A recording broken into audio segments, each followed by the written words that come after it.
But yeah, I'm gonna check out that Cole if it dropped. Well, you just told me that it did drop. So if since it dropped, I'm gonna go ahead and check that out definitely because you know that's Cole. That's Cole is probably my favorite right now. There are a few others. Um, Not only Cole, but like there's a UK rapper named Dave Santan Dave that I listen to. I didn't even know that he dropped like 2 albums. Santan Dave dropped 2. Yeah, Santan Dave dropped as well, and I didn't even know that he dropped 2 as a matter of fact. So I need to check that out too. I need to check out Santan Dave. But all right, y'all, call line is open. Yeah, I'm gonna check out the Cole album. Yeah, I'm gonna check out the Cole album right after I get off live because me and wifey is going out tonight. We're going out late. You know what I mean? We're going out late, but we're all going out tonight, me and wifey. So I'm gonna go ahead and check that out tonight. I'm gonna put the Cole on while we riding because where we're going is probably like 20-30 minutes away from us. But all right, y'all, we're just waiting for a guest. Eric, I'm gonna go ahead and invite you up, Eric, because like I said, I don't like talking to comments, so I'm just gonna go ahead and bring you up. You said that it's called Faith. Like I know what it's called, so I just need you to go ahead and come up and talk about it. I'm the type of person where I don't like to talk on the comments. That's just how I am. We can have an actual discussion instead of us, going back and forth through comments. But y'all, go ahead and like the live, share the live. We're trying to get this out everywhere. We're trying to go ahead and talk to a few folks. We're trying to get some conversations going. I'm just waiting for any calls to come in or any guests to come up. 24 songs. That's dope. I haven't had a 24 song album in a while. So does he have any features on this one?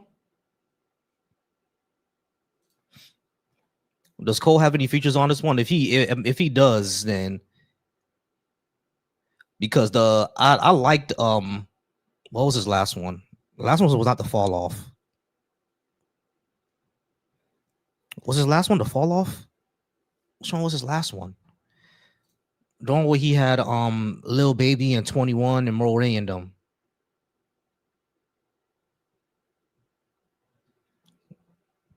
All right, Skull Crusher over on my YouTube. The phone number's right there. The phone number's right there. I don't know why y'all do this, bro. Why do y'all do this? Yo, so Skull Crusher over on my YouTube. The phone number is right there, bro. You can go ahead and call in, and we could go ahead and discuss reparations and what it would be and what it will look like. Like it's right there. You know what I mean?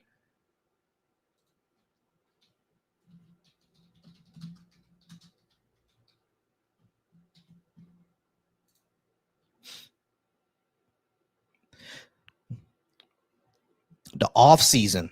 That's what I'm talking about. Yeah, the off season. Yeah, the off season was really good. I really like the off season. I really like the off season. Like Pride as the Devil is I still listen to Pride as the Devil. Like I still love that song.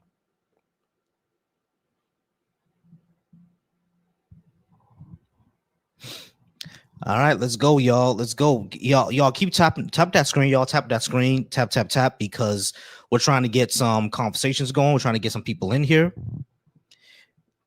The phone number is right there for anybody who wants to call in. All right, we got our first guest. Hello. Hey, how's it going? Speckled Ranch, is that your name? Yeah, that's me. How's it going, Speckled? Can I get your name, age, and did you disagree with what I had on the board? I did. 25, Ethan, and I'm from Arizona. And he, him pronoun, if that's what you need to. Gotcha. All right, Ethan. What did you disagree with and why? Yeah, America was never great. I think we should really be fair here. Like, what do you mean by great? Can you define what you mean by great? What the criteria for something being great is? Yeah, the criteria that I put on being great is being able to build institutions that promote freedom, justice, and equal opportunity for all of your citizens, not just a portion of your citizens and expand those freedoms and opportunities over time, especially for those who are without power in your society. And from those are actually the stated goals of the United States, because, you know, in the Bill of Rights, freedom, justice, liberty, opportunity, everything like that are in the Bill of Rights. So we see that those are the stated goals, but America doesn't build the institutions in order to do that. And we see many times that it actually fights against it. So until we can figure that part out, we cannot be great. Yeah, I would say that. I don't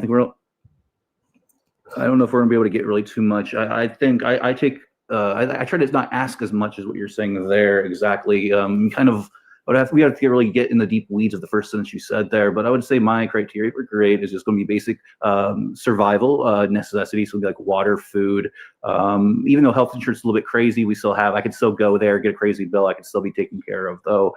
I would just say being able to have the necessities to survive. I think this, the kind of definition at least you gave of the criteria for it's kind of like a spoiled brat thing. I did a trip when I was 19 to India, went to like the kind of like they call it like some weird word, but it's like the really low poverty, and the children were like walking 3 miles to get water for them, and I can go in the water. I don't think we're gonna be able to get too far here. I think that we should be thankful for what we actually do have. It could be better, obviously, but I think we should be thankful. Now, Ethan, here's the thing. I'm grateful that I live in a first world country where there's water and power, right? No one said that, but greatness should, in my opinion, is more than your economic opportunities, because, or not just economic opportunities, more than the economy of a country, because there are plenty of countries that have like rapidly good economies, but you probably wouldn't live there. Like, for example, the UAE or Saudi Arabia, but those places still have slavery. You see what I'm saying? So, like, just because the economy is good and it's powerful militarily, that doesn't necessarily make the society great. Because Nazi Germany had a powerful military and a powerful economy, but we wouldn't call that place great. No, it didn't. You see what I'm saying? No, it didn't. Don't do misinformation. Nazi Germany relied on literally like a pyramid scheme to survive. They had to keep robbing other countries to survive that. So it was not a great economy there. Not necessarily. Not necessarily, because the economy around that time was just it was basically capital capture. They did everything for the state. You know what I'm saying? It was all monopolies, and they ran for profit. You know what I mean? So like, and the thing is, like, they did get out of their depression during the Nazi Germany. Like, so we can't say that it just, you know, was completely shitty. Didn't. No, yeah, they did. Literally didn't. Do you understand? Yeah, they did. So tell me the history that you've learned. I think you're spreading misinformation here.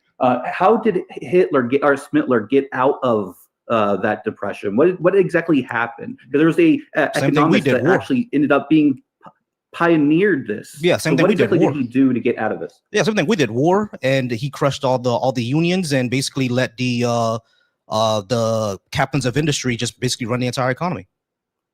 No. The economist basically made a fake bank. He gave IOUs to other companies that produced things, and then he had to pay it back within a time frame. He had to use that time frame to capture other goods of other countries and use that to pay it back. It was all a scheme. Also, like what we do. You're talking about. Please, like what we do. Please get educated and so like what we do. Have a great day. So Ethan, so like what we do. Okay, yeah, he left. All right, guys, I'm gonna go ahead and move on. We did have a caller.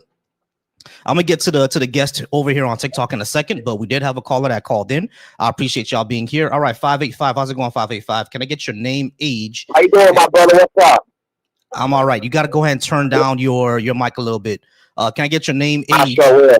All right, can I get your name, age? My name is Brent. I'm a Democrat. I live in Rochester, New York.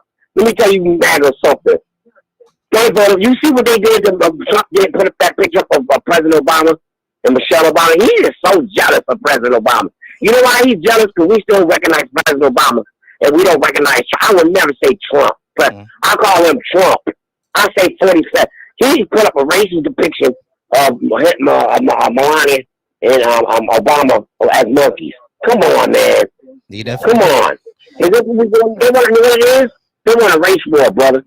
They want a race war, and y'all black people better go get strapped up. Go get strapped up. Yeah, I'm telling you, I live out here by Bagel. I live in the suburbs. I've been out here 6 years. I had no problem. I nailed one of them.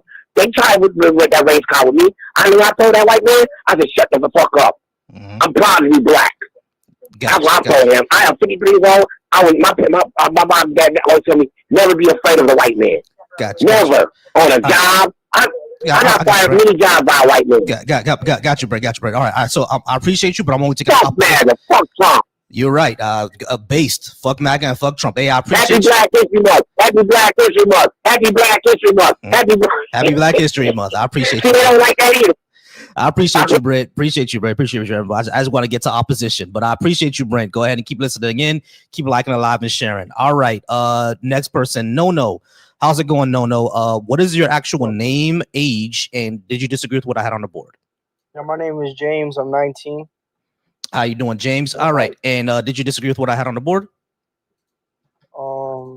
Yeah. So, how exactly would you want reparations for Black Americans again? Reparations for African Americans could come in both cash and reforming institutions that we have, such as education and the criminal justice system. So y'all want cash. So y'all just want cash by the government just because y'all black. No, it's not just because that's because of being black. It's also it's because of it's because of not just slavery but redlining, black codes, Jim Crow, those things are the ones that economically and politically push black people behind, essentially. Like, for example, do you know what the average wealth of a black family is compared to a white family? I want to know. Right. Okay. So the average white family has about $125,000 in wealth, and it might go higher. And the average black family has about $5,000 worth of wealth. Do you know how that happened? Probably both the man and woman work. No, it happened because of redlining. Most the man and the woman were working during Jim Crow. Did black people have the same opportunities during Jim Crow as white people? During that, no. Right. Okay. So after that, do you think it happened after that? Yeah. It didn't. So because of that, do you think, and not only that, not only did it not, but the government was complicit in making sure that didn't happen. So because of those things, do you think that maybe our government should be involved in repairing what they broke? No, because 2026. That doesn't make any sense. You're saying that because the government did something wrong, they shouldn't fix it? I mean, I feel like it's already fixed when they took out Jim Crow. It's not. I just told you it's not. So, I feel like if you want to get out and get it, you can, just like anybody else in this world. That doesn't really answer my question. The government was involved in damaging the African American community, and we see the damage up to this day. So why shouldn't they be involved in repairing it? Well, it sounds like the Democrats should help you out a little bit and do their job in the. It's not about the Democrats or the Republicans, my friend. It's not about them. It's about the government as a whole. Both Democrats and Republicans were involved in damaging the African American community. Yeah, like Joe Biden with Jim Crow. Yeah, I know, you know about that. Joe Biden didn't create Jim Crow, my friend. No, he didn't create it, but he stood with it. Yeah, he did. I'm not gonna sit here and lie and say he didn't, but this is not about Democrats or Republicans. Yeah, so like I don't think our tax dollars should be going. I mean, even if African Americans were given cash, what are they gonna do with the money to better themselves? What they already do. Do you know how black people spend their money? So like just on bills and stuff, but I mean, what? So just basically a stimulus check to black people. Basically a stimulus check to black people. I'm not sure if you know what you're talking about, my friend. You think this gonna be like a stimulus check, like people are just gonna get the money and just like flaunt it or something like that, or just do whatever? Like they're gonna invest. Spend it. I mean, I'm not saying they're not gonna spend it where it needs to be spent, but it depends also. How much money are you talking? It could be $100,000 to each African American family. Oh shit! Oh shit! Oh shit! Hey, James. There are 48 million black individuals in the United States. Hold on. Listen to me. Listen to what I'm saying. There are 48 million black individuals in the United States. Out of that 48 million, an estimated about 33 to 35 million are descendants of chattel slavery in the United States. right? Like people like myself who are immigrant born, like my parents are from Haiti. We came here afterwards, right? So so it goes from 48 million to about 35 to 37 million, who were all descendants of chattel slavery, all descendants of Jim Crow, redlining, et cetera, et cetera. About 35 million. Out of that, those are individuals. But what about families? Out of that 35 million, you're going to go down to about 14 to about 20 million families. What's 100,000 times that 20 million? 100,000 times that 20 million is about $1 trillion. Holy shit. Yeah, that's what we've spent on our military, though. Yeah, but think about it this way. So when the government does that, you don't think the next generation of Black African Americans are going to be asking for money too? Come on, we just got born. Why would that? Why would they? They already got reparations. Did the Japanese, hold on, did the Japanese ask for more reparations after they got theirs? What reparations did the Japanese get? In the 80s, the Japanese got the reparations for what happened to them during World War II. So if we could give the Japanese reparations for the wrong that we did, hold on. If we could give the Japanese reparations for the wrong that we did to them, why can't we make it true for why can't we make it right for African Americans? Give me a good reason. So let me ask you a question on that, because I obviously don't know what you're talking about. So what? These were Asian citizens, American citizens? Were these Japanese? These were so every Asian in America. That's not what I said. That's not what I said. What were you saying? This tell me that you're actually not listening to me to actually have a discussion, but just respond. I didn't say Asians. I said Japanese. So every Japanese in America got reparations. The Japanese who were descendants of the people who were in the internment camps, yes, they got reparations. Oh, so we're not talking about on the same platforms of $1 trillion. We're talking about like only the Japanese reparations cost at least $500 to $700 billion. Who the fuck? The fuck let that? Reagan. That's crazy. I know, and you're not taught that history. This is the problem. So if we can make it right with the Japanese who were descendants of the internment camps, why can't we make it right for African Americans who were descendants of chattel slavery, Jim Crow, and redlining? What will be the good reason? You know what? I just feel like you weren't born with that happening to you. You know, your dad wasn't born with that happening to him. There were Japanese people who were born that didn't happen to them either. Hey, I don't agree with that. Hey, I don't have to agree with that. It's fine that you don't agree with it, but the fact of the matter is that we did it and we made it right, and there was a reason why we made it right. So why can't we make it right for African Americans? This is a question I'm still asking. That's a question for Ronald Reagan. Right. All right. So what I'm asking you is, if the United States government was complicit in damaging the African American community, why should they not fix it? Why shouldn't the government fix what they broke? Why should the government have to fix what they broke? Why should not the government fix what they broke? Oh, because you know what? I feel like shit was already made up. It wasn't. Yeah, because look, y'all got now all the Africans that came from Africa now have the right to live in America. That's not reparations for African Americans. Hell yeah, y'all gotta live in a first world country. That's not reparations for African Americans. Yeah, y'all got a privilege just being here. Hold on, James. Hi, Volcy. Chelsea. Yeah, hey, how you doing, Chelsea? I'm James. Happy Black History Month. Happy Black History Month. Shout out to the father of Black History Month, Carter G. Woodson. Happy Black History Month. Shout out to Carter G. Woodson. I'm gonna get you in a second. James, hold on.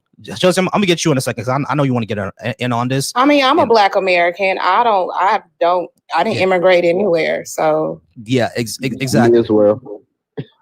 Hell yeah, America. So here's my question though, respectfully. Hold on. Wait, hold on. Who's that talking? Is that you, Life? Yes, sir. Life, I got you. Just give me 1 second, all right? Everybody, just give me 1 second. All right, so James. Yes, sir. My bad. All good. All right, so James, I really need you to actually engage with this conversation and answer this question. Right. Africans having the right to come to the United States, my parents from the Caribbean having the opportunity to come to the United States, that's not reparations for African Americans themselves. So saying that, oh, y'all had a right to be here, that's silly, that's stupid. We're talking about African. We're talking about the African American community, who are about 35 to 40 million. We're talking about them, their reparations, them making them right, making their society right. The government and private companies like Chase, like Wells Fargo, they were the ones who damaged that community. Why should they not fix it? I know. I mean, I could really, but here's the thing. Like, I'm trying to answer your question, but I want you to understand too. You don't see me asking for my reparations from every country that's my ancestors were from. My nigga, that's on you. That's on you, bro. Please answer the question. Why should the government, who damaged the African American community through policies like redlining, like Jim Crow, etc., why shouldn't companies like Chase, like Citibank, like Wells Fargo, who had higher interest loans on African Americans, refuse to insure their businesses, who sent Gestapo in order to damage their businesses, who put red painting in their lead painting in their homes, environmental racism, etc. They damaged the African community heavily. Why should they not fix it? I think that's an excuse. Okay, I'm gonna say one thing. Can I say one thing, Volcy? Yeah, as a Black American who is a descendant of chattel slavery, our ancestors aren't immigrants. We didn't migrate anywhere. We were trafficked in the 1500s in St. Augustine, Florida, Mississippi. These areas we were trafficked and kidnapped here. Our children were used as gator bait. We were separated from our family. We were forced to learn different languages. There's something that they don't teach you in school at all. You have to go pursue higher education or pursue certain books. If you have a niche, if it's your niche subject. They had breeding farms where they would take a Black girl once she was able to menstruate to these breeding farms to produce more Black people. As well as when you keep talking about people migrated here, Black Americans fought for the Immigration Act of 1965 because they had such a restricted limit on people that were, perceived as Black or darker skinned people coming to the U.S. They fought for that because a lot of them were Pan-Africanists, but you can't say these things that, they got our reparations with that. No, that's another right that we fought for. James Meredith fought for the right for Black Americans to be in colleges, integrated colleges.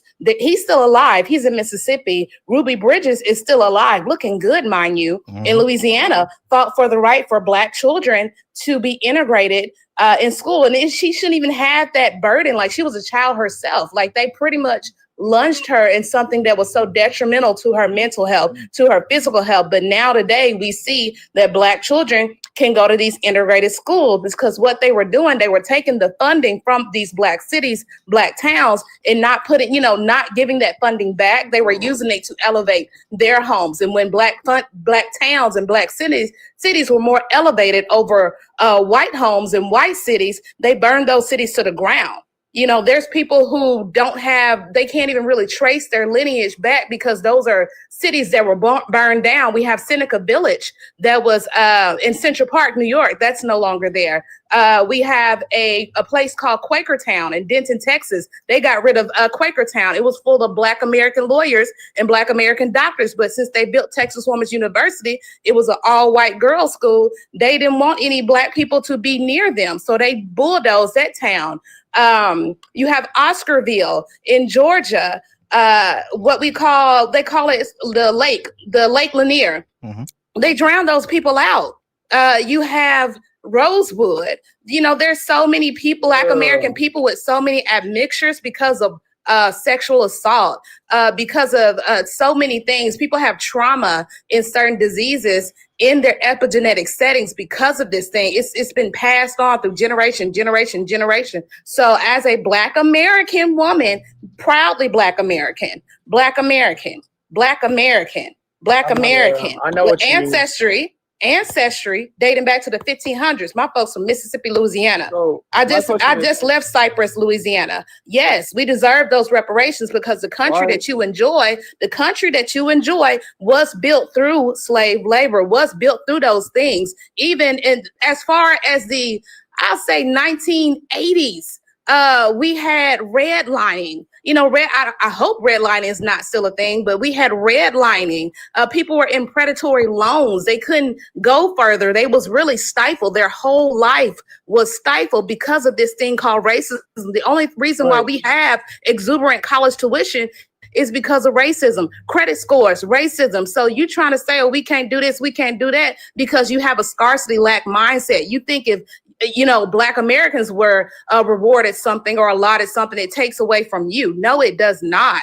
These things have to be rectified. These things have to it has to be rectified, or the cycle's going to continue. There's going to be more mess. You're going to complain more. Things are going to happen to you. It's going to it's affecting you now. You probably can't pay your mortgage. If you got a mortgage, you probably, damn, this rent going high. Like, it goes up. Minimum wage been that way for 30 something years because of the powers that be do not want to even acknowledge Black Americans, or even rectify all the wrong and the harm that was done. Think of having your 14-year-old sister or anybody.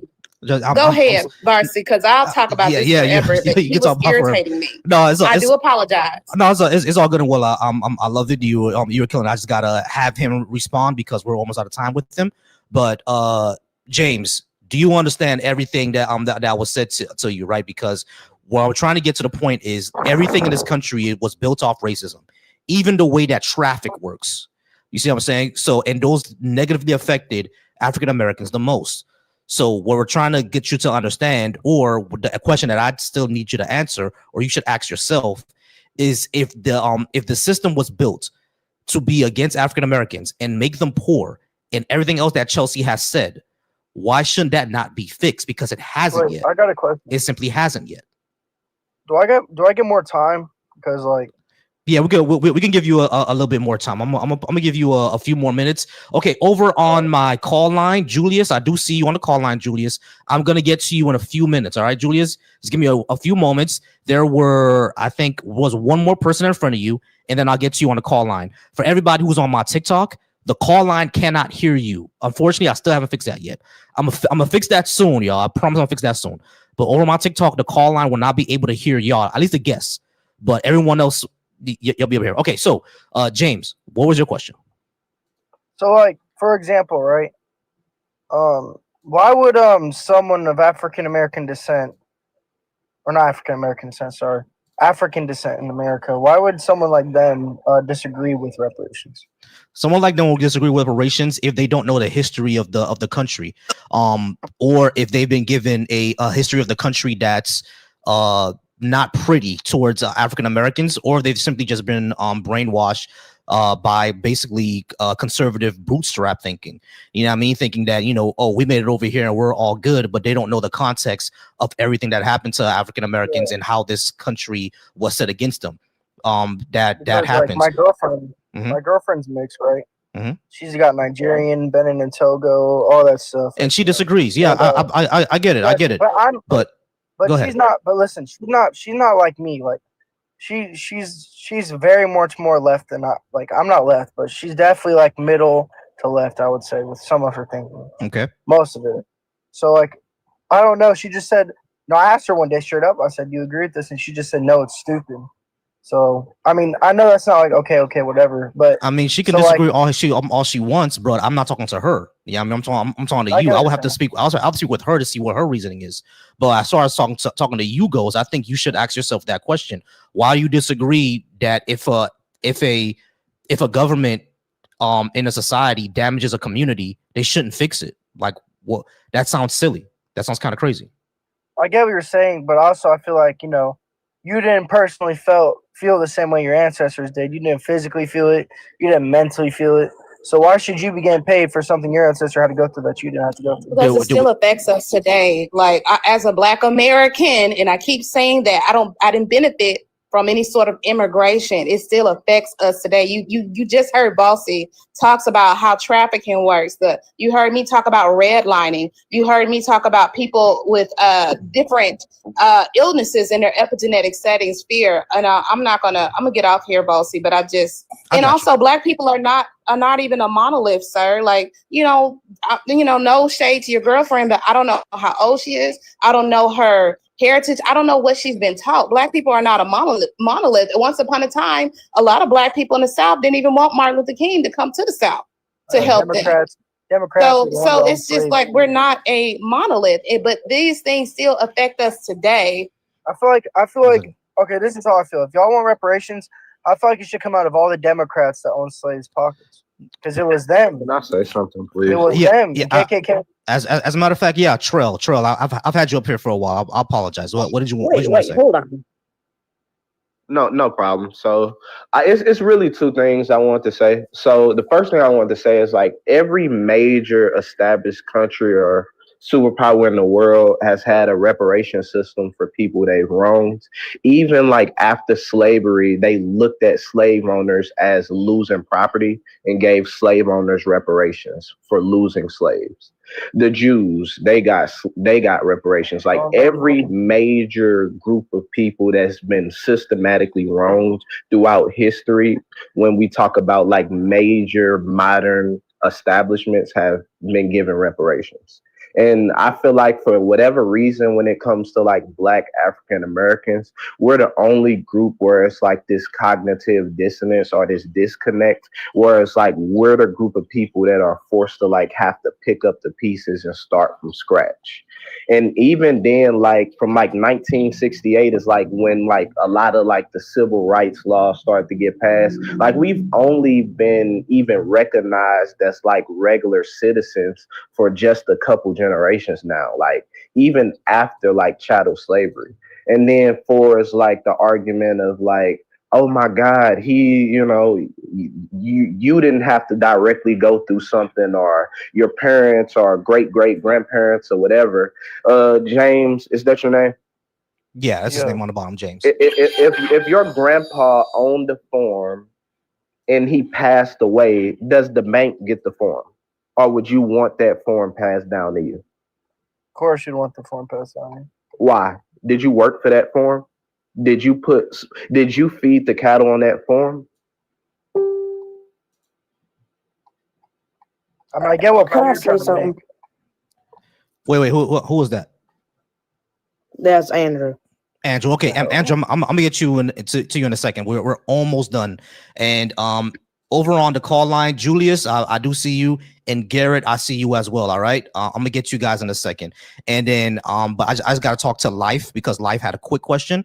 But we're gonna go ahead and get to finish this off with James. But Trell, definitely appreciate you. Chelsea, definitely appreciate you.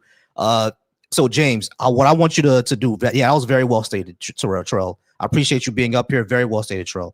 So James, what I need you to do is I need you to go ahead and think about these questions that we're asking, and to your girlfriend, tell her to call in tomorrow. You know what I mean? Go ahead and you can follow me and say, hey, these people were talking about reparations and you disagreed, and they want to talk to you, and call in tomorrow and we could talk to her. All right. But I do got to move on to you for now. Just for now, we got to move on. But I appreciate you being here, James. All right. We'll talk to you soon. All right. Andrew, I'm gonna get to you, okay? But Life had a quick question, and I'm gonna get to you. All right, Andrew. I appreciate you being patient. Life, what was your question? And Julius and Garrett, I'm gonna get to you guys in a second. Over on my call line. Life, what was your question? I had a few different questions. Okay. So if you have a few different questions and it goes long, I might need to get to Andrew first. All right. So just letting you know that. Just let me know what your questions are, and if they have a lot of explanation, then I'll just get to Andrew first. Go ahead. Life. My father was biracial. He was half Black, half white. So his family would technically be okay, and I would have a quarter of it in me. Okay. But due to his family and his half and him being my father, would that then mean, to what degree do reparations go? Does it how far down or past your family tree does it really go down to?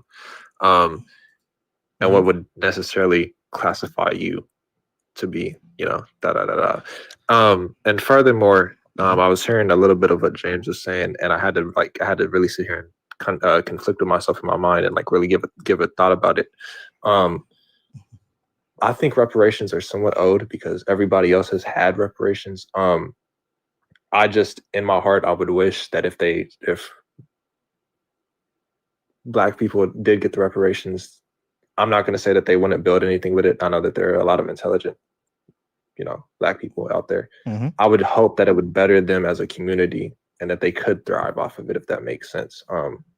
But I also say that from understanding, there's a little bit of life story to it, but my father had left around when I was 5, and my brother, who's fully mixed, his father, which is fully Black, adopted me, and then more or less. So I was raised up by my grandmother and my grandfather, who are both fully Black. So I kind of understand the generational trauma of it and the struggle that having to grow up and see them go through, whether it be money, whether it be jobs, or whether like if that makes sense. So I'm kind of confused when it comes to that too, because like if I go on some panels and I'll be like, well, I was raised this way, da da da da da, and I have black inside me, they'll be like, no, you're white, da da da da da da da. Okay, but I'm like, is that because like your father's half black and half white and your mom's white? Yes, sir. Okay, yeah, that most people didn't just consider you white. Now, what I would say in my opinion, this has to be a conversation to have. But at that point, from someone who's like who is in your position or in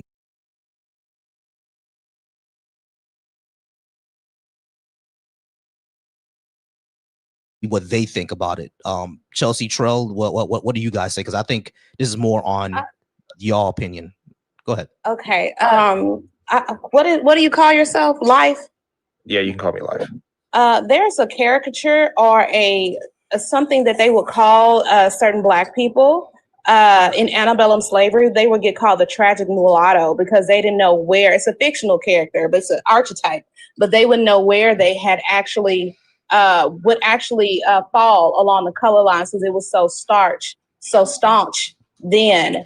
But there was, because of the one drop rule, there were so many classifications. You had fussies, dusties, mulattoes. You had octoroons. If you're 1/8 black, you had quadroons. But those people would actually, today, if they did not pass, they are integrated. They're black. And after antebellum slavery, we had something called the Blue Vein Society. People were trying to find a way to fit in, but they were, too white, for the, I guess, phenotypically black people, or monoracial, somewhat monoracial black people, because there was a lot of biracials around, but they were too black for white people. So they had to get the blue vein. They had to create a society called the Blue Vein Society. And out of that, we have something called the paper black bag test and, a lot of colorism. But I would think that your father would get those reparations because he is a black man. I wouldn't, in today's time, we don't abide by the one drop rule anymore. You would be considered more so a Denise Richards type. Denise Richards benefit from white society. You benefit from white society. Therefore, you benefit from white racism, because we don't align ourselves with that classification anymore. Does that make sense? Yes, ma'am. So you would be considered a white man. Even how you refer to Black Americans, you said, I wish they would be, productive or do something productive with it. And I told you, even that mindset, I mean, correct me if I'm wrong, even that mindset led me to believe that you may think that Black Americans, are just stereotypically Black, or just not doing what they need to do and aligning yourself with that white rhetoric. And I just said, in the 1900s, we had all these towns, we had all these businesses, we had Black Wall Street, but they were bombed, they were drowned, they were, set fire to. So it's just like that in itself lets me know that you align yourself with whiteness and view yourself as a white man. So why would you want reparations if you view yourself so you think you're Black, or you say you claim yourself as Black? Because you did a lot of othering. You said they. So I'm like, what do you mean? Because every time I call on my folk or anything like that, typically on a call who out? I said anytime I call them my people or anything with my melanation in my skin, normally on panels it gets kind of disregarded, if that makes sense. Oh, you get othered already. Is what you're saying? You get othered already. Yeah. But Okay. when you go out in the world, are you do you live your life as a white man? Or do you like, okay, yeah, my father is mixed. Like, are you benefiting from white racism? Like, are you in locker rooms hearing them crack jokes about Black people? You're blending in. They don't know your father is mixed, but you look like a white man. You benefiting from white racism. Anytime I meet somebody new and they ask about me, I tell them like my father was mixed and that I was raised inside a Black house. Well, let me ask it more this way. You know who the rapper? I know what you're gonna say. Yeah, you know who the rapper Logic is, right? Yes, sir. Do you look more like him or do you look more like Drake? Logic, definitely. More like logic. Okay, yeah. Oh, you a white man, baby. So yeah, people are gonna assume that you're more white. Yeah, and which is, you know, it's unfortunate, but as far as when it comes to reparations, you know, like we say here, is very complicated. I want Trell to say something as well, but we did kind of skip over Andrew, so I definitely want to give Andrew the time. So Trell, if you can go ahead and I'm gonna be real quick, honestly, because kind of Chelsea, I feel like she said most of what needs to be said. I'm gonna kind of simplify in the way that I think about it. I feel like your dad definitely, like, especially how the host kind of sees it, like on a family to family basis. I think regardless of rather how I personally feel about it, I feel like your family, especially like on your dad's side, does deserve like reparations, because like in a time where we should have gotten reparations, the one drop rule and a lot of that still, the grandfather clause, things like that was still in effect. And I don't want to kind of far away from like the circumstances in which we were like originally calling for reparations. So like you kind of still fit within that mold. I wish you would actually like identify, you know, with your melanin. But I guess when you live the life of a white man, it's hard to actually kind of identify with us. Also, like, if I could correct that real quick, this is where I struggle with it, because anytime I speak to people, like even as a kid, I always identified with my black side, and I was told by other black people I couldn't identify with it because of my melanation. It's not necessarily me going out of my way not to identify with it, because trust me, as a kid and even growing up and even now as a 19-year-old, I don't think it's more so how you identify for us when you speak. I think it's more so like that you're white passing now. Like the black has fleshed out enough where if, let's say, like I was in the army, let's just say, for instance, like, so I know how people could react to basically how they perceive you. If me and you were both like in a group and I walked away and there was a racist white man, would he be comfortable enough to tell you something racist behind my back? Probably, more than likely. That's what I mean. You live life white passing as a white man, not meaning that you, meaning that you not to say that you like actually want to be white or that's how you actually like want to live, but the reality of it is like you are white passing enough where you could go to a Klan rally right now and nobody would be like, hey, who is, like, you know what I mean? Yeah, like you could, that's what I mean. Versus like me, I couldn't like put a white hood on and somebody see my hand, they gonna snatch the hood off. Like, you know, like you, that's what I mean. Like if you go to a job interview and the hiring manager is like, I'm not hiring, like that, rather, you know, you can put white on your race card and nobody's going to bat an eye. You get that job. Like it's studies out here where it says like a white guy with a criminal record has the same chance of getting a job as a black guy with a clean record. Exactly. Like, you get what I'm saying? And you would be in that. So you, as a white passing man with a clean record, you would have, like, you benefit from those things, and it's not your fault, which is why I don't actually fault you for anything. I actually applaud you for coming up here, and I still think that your household deserves reparations, because there is a time period in which we call for reparations where you wouldn't have been able to vote because your grandfather was black. Yes, sir. That's just me personally. You know what I mean? I appreciate that. So like life, yeah, it is pretty complicated, and you identify as a black man. I'm not gonna take that away from you. Now, just like how Trell said, it's not your fault the way that you look, but what I would also say is that you can use that. You can use your benefits. You know what I'm saying? Because like how Trell said, there are people who are going to be comfortable enough around you to say racist shit. So guess what you could do? You could be like, all right, let me go ahead and go to my family, or like a Trell was around, right? And some people said something racist around you. You could go back to him and be like, hey, yo, look out for these people. You know what I mean? You could use that. You know what I mean? So like it's not your fault. You know, unfortunately, and just like how Trell said, he thinks that your family still deserves it because you're probably still in the community, and you can be in community with black folks. Unfortunately, there's gonna be time where, because you're more white passing, you might get othered, and you have to explain, you know, your admixture and everything like that. But if you identify as a certain thing, but society treats you a certain way, it's not your fault, but you can still use that. Yeah, you Yes, see what I'm sir. saying, Life? Yes, sir. And I appreciate the time and like on it answering the questions, because I didn't come up here to be disingenuous or like be harmful to anybody at all. I was genuinely curious because I've heard so many different things throughout so many different, so I do appreciate the time a lot. Can I say something to you, Life, before I go and before you go? Yes, ma'am. Yes, ma'am. Yes, ma'am.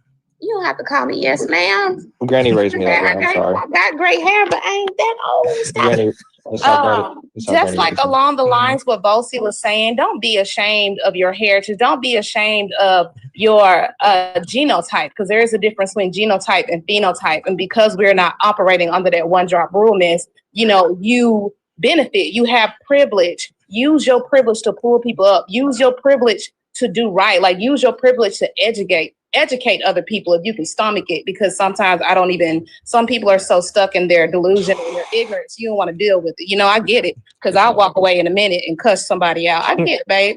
But use your privilege for what it is, because you might be in a position at 35 years old and being a manager and have a master's degree, and you might see somebody that remind you of your grandfather, or you want to help out. Like you talked about how your paternal family struggled, with bills, or they struggled trying to find a job and do this. Like, you can stand in the gap and be like, look, I come from where you from. This is my heritage. This is my story, because your story matter. All these collective stories matter, and it illustrates how crazy race in America has really traumatized us all. So use your privilege. I'll never tell anybody don't use your privilege. Use your privilege for the better in helping people, helping people who are not as privileged. And that's when you are implementing equity. That's when you are really doing right. Like, equality is equality. We need equity. We need people to really be educated and to understand these plights and have these conversations. But don't let nobody make you ashamed of you. Exactly. But hey, I do appreciate you, though, Life. Go ahead and drop me a follow. We'll definitely talk about it more, because it's complicated, but it's a conversation to be had. But I appreciate you. All right. Yes, sir. I appreciate all three of you. Thank you. I'm gonna drop down. You guys have a good day. Stay safe. God bless you guys. You as well. That's such a cute 19-year-old. Bye, Volcy. I hope you get some rest. You look tired, huh? We'll do. I appreciate you, Chelsea. Appreciate you so much. Thank you.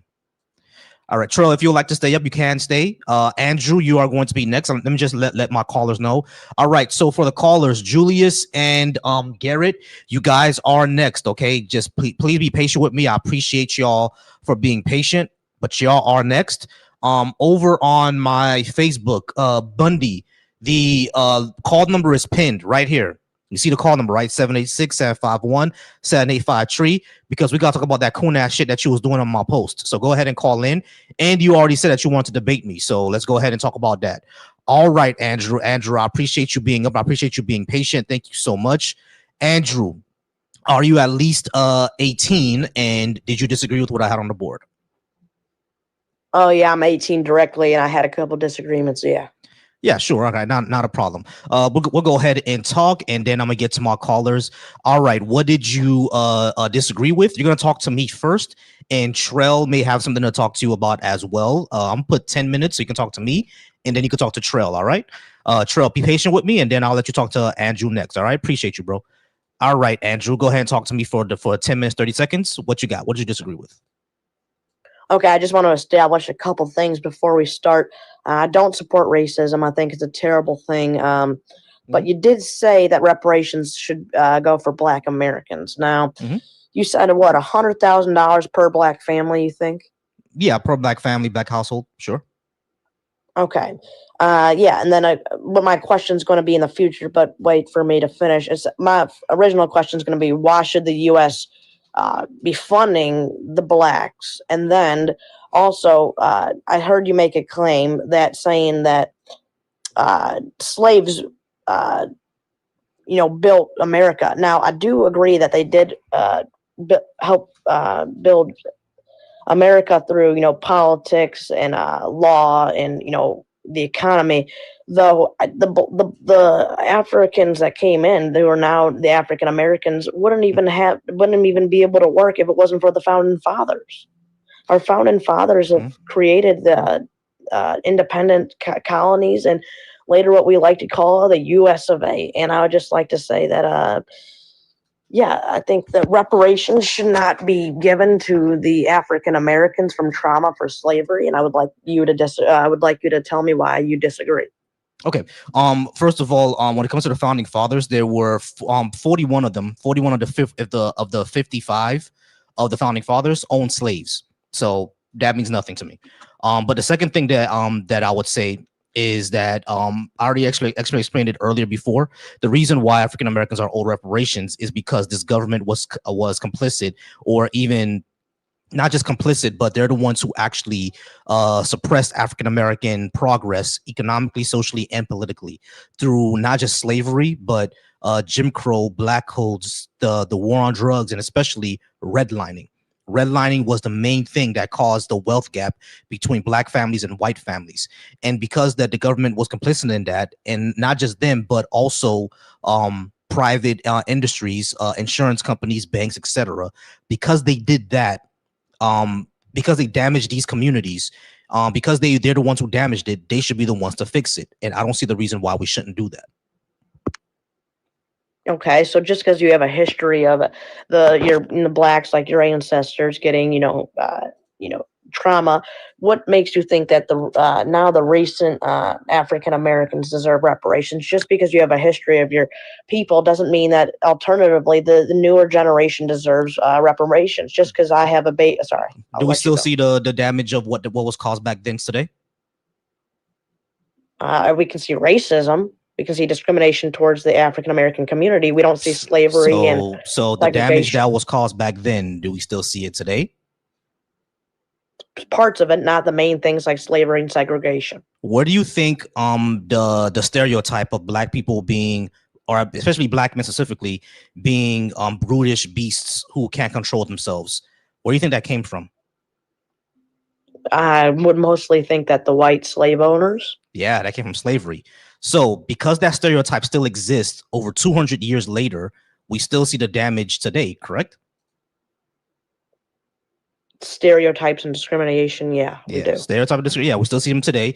And now, not only that, but also institutions. Like, for example, did you know that there's still like racial issues even within the healthcare system, where they believe that black people are basically stronger and have higher pain tolerance, and therefore we're less likely to get pain medication to regulate our pain. And not only that, when we do ask for that, they think that we're drug seeking because of like the crack epidemic and stuff like that. Like, so we still see the damage of discrimination still to this day, right? Well, it's factually and historically proven that the blacks are stronger than predominantly stronger than different races. It doesn't justify the hospital. Andrew, can I just say something? Please stop saying the blacks. That makes no damn sense, bro. What the hell is the blacks? Yeah, the blacks represent the African Americans. Right. So black people, correct? Yeah, but the blacks is a term, not the derogatory term. No, it is, because it makes us feel it basically others us as things and not actual people. So just say black people instead of saying the blacks. Well, like they say the blacks, the whites, they say they all say it. It's not a derogatory term. In my life, I don't say the whites. I say white people. I don't say the blacks. I say black people. I don't say the Asians. I say Asian people, because the in front of it others us as an object, not as a group. Yeah. Right. So yeah, well, that's a mutual and retrospect situation, not a commonly and historically proven derogatory term. Right. So it's derogatory when you use it here. So just stop using the blacks and say black people. And it's not been proven that black people. It's not been proven that black people have a higher pain tolerance than white people. That's not proven. Well, I didn't say pain tolerance. I said athletics. When you see the basketball community, African Americans are predominantly. Yeah, because like people of West African descent, we just build muscle easier. That's all good and well. But we when it comes but when it comes to our treatment in hospitals, when we treat it like we're drug seeking, or we're treating it as unruly, or not knowing what we're talking about, or women's pain are ignored, these are all issues that we need to resolve, right? And all this came from slavery. Yeah, I don't know if you heard me earlier. I said that African Americans are predominantly stronger, but I didn't think it justified that whole health issue that you induced. Right. So what I'm saying is that when we take a look at these things, we take a look at, employment, real estate, healthcare, all these things damage African Americans socially and economically, right? So why shouldn't all that be addressed so we can fix it? Well, if we look down at the history, African Americans were obviously seen as not even real humans. I guess they were just seen as slave laborers, right? Correct. So after some of them escaped, and if you don't believe me, I would like you to prove me this wrong again. They had to flee, and as they had to flee, they couldn't work real normal jobs, so they had to steal, and they had to provide for their family, right? No. Can you prove me wrong on that? Yeah, because when we look at the thousands of lynchings that were going on with Black people around that time, it wasn't about stealing or anything like that. It was like stupid stuff like looking at a white woman and scaring her. It wasn't about stealing. I didn't say that. I'm saying that the reason that African Americans were stereotyped. This is why it came later on. I know that again, that's what happened. That actually happened directly after slavery, that they were stereotyped as criminals. It wasn't even like, a little while later where Black people had to steal. They just called them. Matter of fact, even during slavery, they said that Black people were thieves and lascivious and couldn't control their lustful emotions and stuff like that. That was a thing during slavery, not even after it. It was during slavery. Yeah, I never claimed that during slavery that the slaves weren't insulted or weren't discriminated and segregated. What I was saying was that because of the African American slave laborers, when they had to escape to get their freedom, again, let's just make this established as I didn't support slavery. I don't think it was a good thing. I don't think racism was a good thing. But what I'm saying is they did have to steal because they couldn't work a real job, or then their identity would have been released and then they would have been found. So they knew they had to steal, and I can't blame them for stealing. Sure, it wasn't right, but I think it's a little bit justified.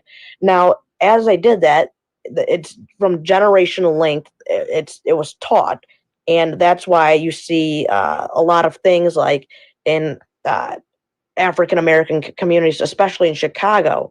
If you can fact this on, and this isn't supposed to attack your race. I really like the African American. Right. So Andrew, what I'm saying is that what you're saying is basically like pseudo history, right? That's not what happened.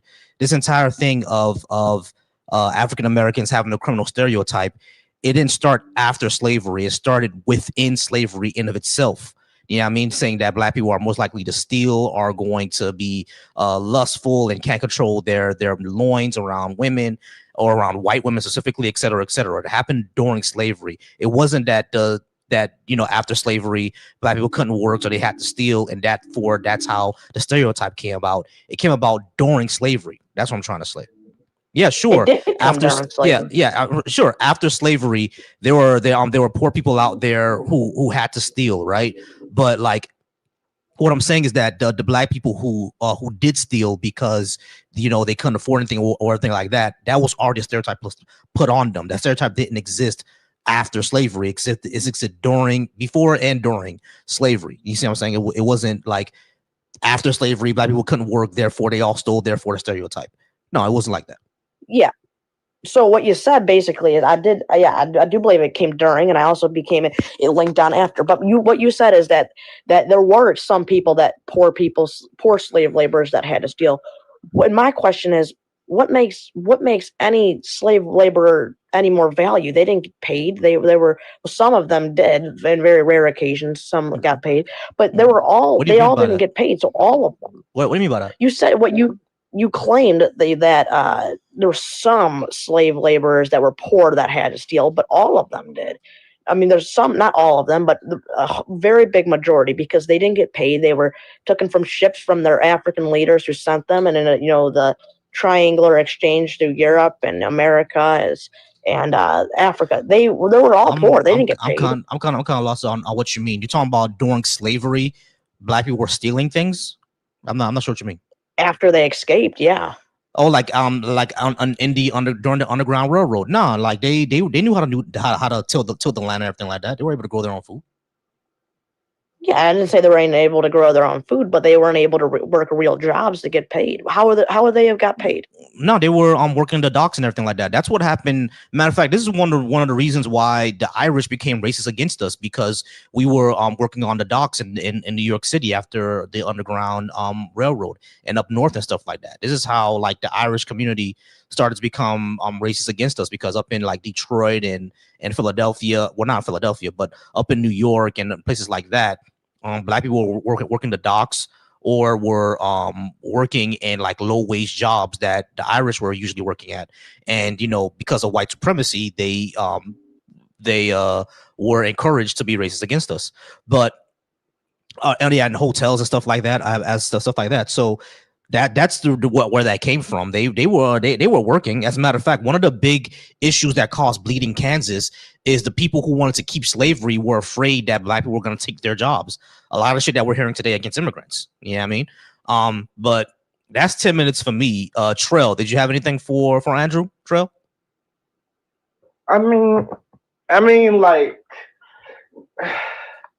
she. It's like a lot of it is really off the mark. A lot of it, like before we even get into like the actual argument, because that's why I want to get into like the argument for like reparations. We gotta get like facts straight. Like we gotta agree on something before we get into like the meats and potatoes and stuff. It's like I mean, so what is your true argument like for why you don't think we deserve reparations? Like what's the like? Because you kind of went like, what's the real? Yeah, we never got into that. What is your real? You get what I'm saying? Like beef with reparations? You know what I mean? Yeah, I do think topic got a little bit pivoted, and that's what I mean. Like what you know? Let's get into that. Like I'm playing the game, and I just been listening. I'm like, I'm trying to figure out like what's the real, so we can talk about exactly. Why are you really against reparations? Because you just say, oh, you think that we don't deserve it, but I've already like given the reason why African Americans should get reparations, because the government, you know, suppressed their economic and political potential, and along with private companies, through government policies, through terror. You know what I mean? Do things like that. So if the government was involved in damaging the African American community, why shouldn't they fix it? Yeah. So again, I think when we're going to the generational links of the criminal activity that went on, and you were trying to claim that they worked at docks and the hotels and all of that. Well, I mean, yeah, sure. I guarantee you there were some slavers that worked, but if we look at the point, bro, that's irrelevant. Hold on, Andrew. This is what I want to say. That's irrelevant. It is irrelevant. I'm trying to connect it. Right. I'm trying to link it. But nothing is linked here. African Americans were damaged by the government in this country. Why shouldn't that be fixed? Well, because they were racially stereotyped. So they were racially stereotyped, and they could, because of what they did after. So there was no trust. There wasn't any trust. And okay. So Andrew, let me understand it. So Andrew, let me understand this. So because African Americans were unfairly stereotyped, they shouldn't get reparations. That sounds crazy.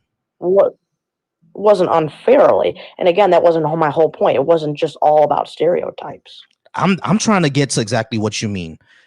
African Americans. Do you get why I asked that question? Yeah, I do get why you asked that question. Like, what are we talking about? All right, we I don't think we're gonna get anywhere, bro. I ain't gonna lie, Troy. I don't think we're gonna get anywhere, man. I don't think we're gonna get anywhere. That's why I didn't entertain it. That's why I didn't entertain it, because I'm like, okay, what are we really? Because like, why are you like with the history of like, yeah, but they did steal, but then they didn't, and then when you think about it, they had a reason to steal, but you can't blame people for calling them thieves for having a reason to steal, and they were stealing after slave. I'm like, wait, like what? So what like, we talking about? How are we linking this to why you think they don't deserve reparations? Because basically your argument then boils down to, okay, like based off of her like fallacious history or revisionist history that she was taught in like some Texas town. I don't know. But basically what the argument boils down to is like, okay, after slavery, We were given terrible conditions, so we had to be every stereotype in the book. But she doesn't blame us for being the stereotype, but she also doesn't blame us for being punished for those stereotypes. Therefore, we don't deserve reparations. Yeah, it's crazy. It's absolutely crazy. All right, Because so like technically you were that. Like yeah, yeah, exactly. All right, so branded curse, the person with the American flag on their thing. Trump is a racist because of what he posted today. Duh. All right. So Trell, I do appreciate you being up. I gotta go ahead and get to the callers. You're gonna be able to hear them, but they're not gonna be able to hear you. So that's cool. that's why I gotta drop you for a second. But hey, Trell, drop me a you follow, good, man. I do appreciate you. I definitely talk about these a lot. So definitely come by next time if you like. All right, bro. All right, I got you, bro. I appreciate you. Caddy, what's going on, Caddy? I know you had some questions, but I'm gonna get to the calls. Go ahead and stay up, and I'm gonna get to the calls, and I got you. All right, I'm gonna just get to Garrett real quick. All right, guys, we're gonna go ahead and start taking calls now.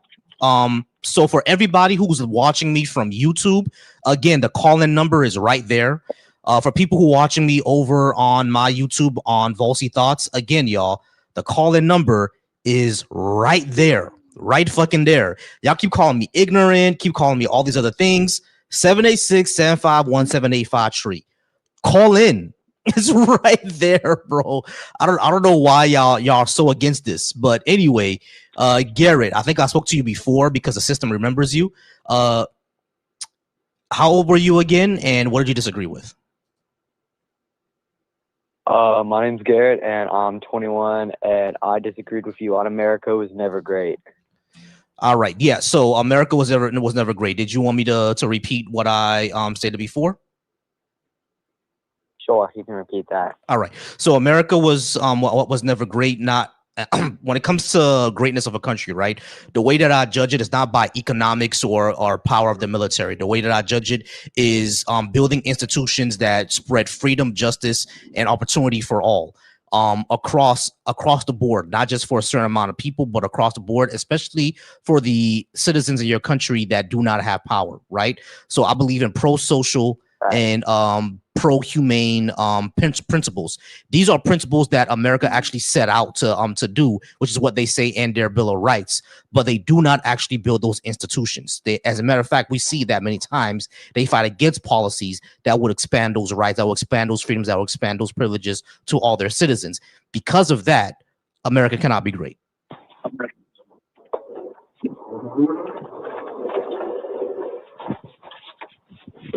Okay, you lay out valid points, but just can you name me a country that is great? I'm just curious to find one that is great. We're talking about America. That'll be irrelevant. Okay, we're talking about America. Well, actually, I mean, I think this country is pretty great. I mean, all the citizens have equal power. No, we don't. What citizens don't have equal power? Anyone who's not in the 1%. Right, but people outside the 1% become president of the country. No, they don't. I mean, I'll cite you one person, Barack Obama. Mm-hmm. He's outside the 1%, and he became president of the United States. Oh, okay. I see what you're saying. Okay, yeah. When it comes to that, right? Yeah, they do become president, but the policies that pass, who do they benefit? They benefit the people who voted for them, their supporters.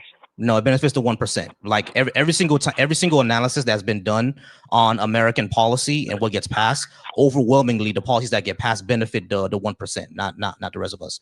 But when we talk about but let's be fair, right? Because I know that's not what you're talking about when it comes to equal power. Let's be fair. When you ask who doesn't have equal power, when you say power, what exactly are you picturing in your mind? What does that mean to you?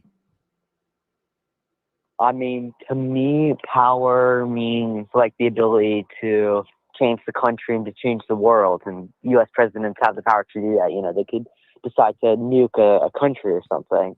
Okay, have the power to change the world. So the ability to move society and change things.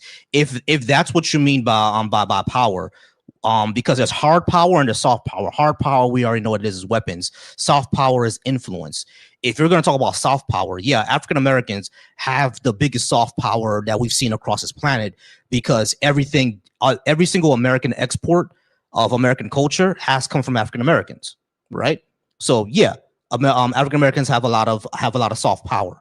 However, because of that soft power, what did that turn into? Did that turn into anything of economic benefit? Because again, the wealth gap between white families and black families is quite large.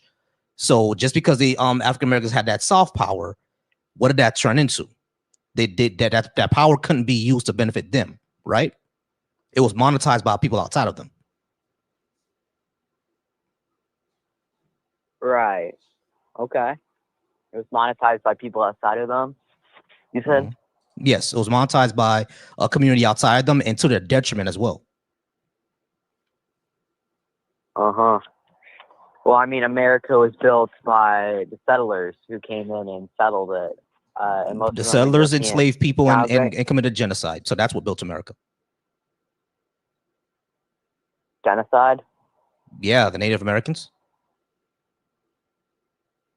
Right. I don't think it was an intentional genocide. I mean, Europeans coming into the Americas. It was intentional. Most of the Native American casualties, it was from diseases. It was not intentional. It was intentional. Like smallpox blankets were real. They purposely get the smallpox blankets. Like Custer, the Battle of Wounded Knee, he purposely went after women and children. So did many generals around that time. It was purposeful. Matter of fact, one of the slogans around that time is "The only good Indian is a dead Indian." It was purposeful. Right, but I mean, Native Americans are doing pretty bad things. Native Americans were doing pretty bad things. Which Native American tribe was doing human sacrifice? The Aztecs. And they were an empire, a brutal empire. Built on death. Mexico? Are we talking about Mexico or America? I'm talking about Native Americans because they're all Native Americans. They're native to the American continent. Yeah. Okay. All right. So you realize there's a difference between Aztecs, and Cherokee and Iroquois, right? So 3 different groups of people. They all came into the Americas though, because no one lived there. Garrett. You realize there's a difference between the Aztecs, the Maya, the Iroquois, and the Cherokee. Those are 4 different groups of people. So you can't say because the Aztecs were doing human sacrifice, therefore the Cherokee deserve to be wiped off the map. That's stupid. Oh, okay, sure. What about the Comanche? That's they were like in the saying United States. They were in the United States and they scalped people. Yeah, they scalped people who were there at war with, which is one of them was the settlers. Okay, well, we were at war with them, so being at war. Yeah, is not who started the war? For violence. Who started the war? Who started the war? It was a series of multiple wars and contiguous with the same belligerent. Yeah, who started the war with the Comanche? Who broke the treaties with the Comanche? To my knowledge, it was the Spanish, actually. Yeah, so they should have scalped their ass because the Spanish were killing their children. That's righteous. Okay. Can we talk about religion? Yeah, sure. Which one did you disagree with? What were the religious, what were the religious things you had? Can you give me a reason to believe in your God? And faith is unreliable. Okay, how about faith is unreliable? Yeah, I think faith is unreliable I think faith is unreliable for you to get to the truth because that's just really honestly an obvious one to me, because you can believe on something strongly on faith and be right about it, but you can also believe something strongly on faith and be 100% wrong about it. So you need something more than faith in order to know if what you're saying is the truth or not, right or wrong.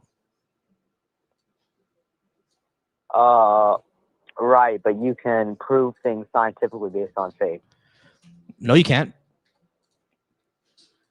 Yes, How do you can? If you prove something scientifically, then it's not faith. What do you mean? No, it's hold church. on. I'm saying the church has done positive things like scientific development. Really, a lot of religions have done that. Islam.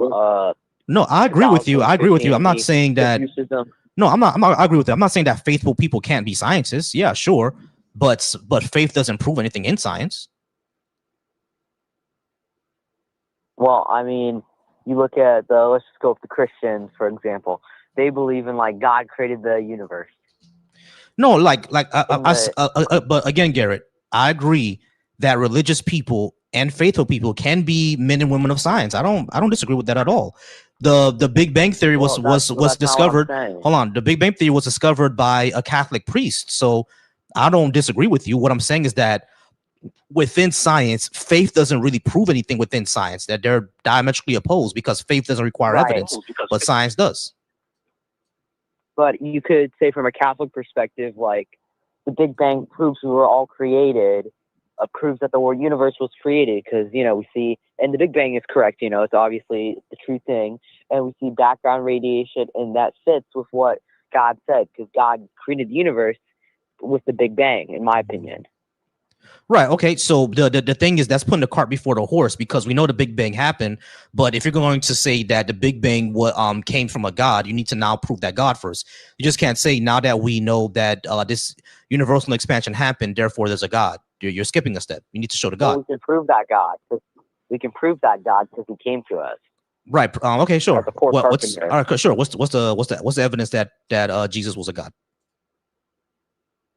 Well, someone asked him, "Are you the Son of the Blessed?" And he says, "Yes, I am the Son of the Blessed. I am the Christ." That's him saying he also resurrected after his death. Andrew, give me a second. Performed several miracles. Okay, yeah. So, so just because Jesus said something, that makes it true because he said so. Well, I mean, also there's other proof, like the resurrection was witnessed by women first. They saw him first, and usually back in ancient times, you would never rely on women for anything. They thought women were like these insignificant people. And all right, but Garrett. So what? like, Garrett. So what? Trying to push a Garrett. Go with women. Garrett. So what? A story about. I mean, hold on. Listen. That's what I'm saying. A story about women seeing something doesn't make it true. Right, but it's pretty strong because in ancient times, at the context, that's irrelevant, bro. Women were viewed. That's irrelevant, bro. That's completely no, it's not. That is relevant to the argument. No, it's not. But it doesn't make the argument any stronger. Women can lie. Women can lie, but yeah, you wouldn't go to women for your testimony back then, though. But so they did. So that kind of proves.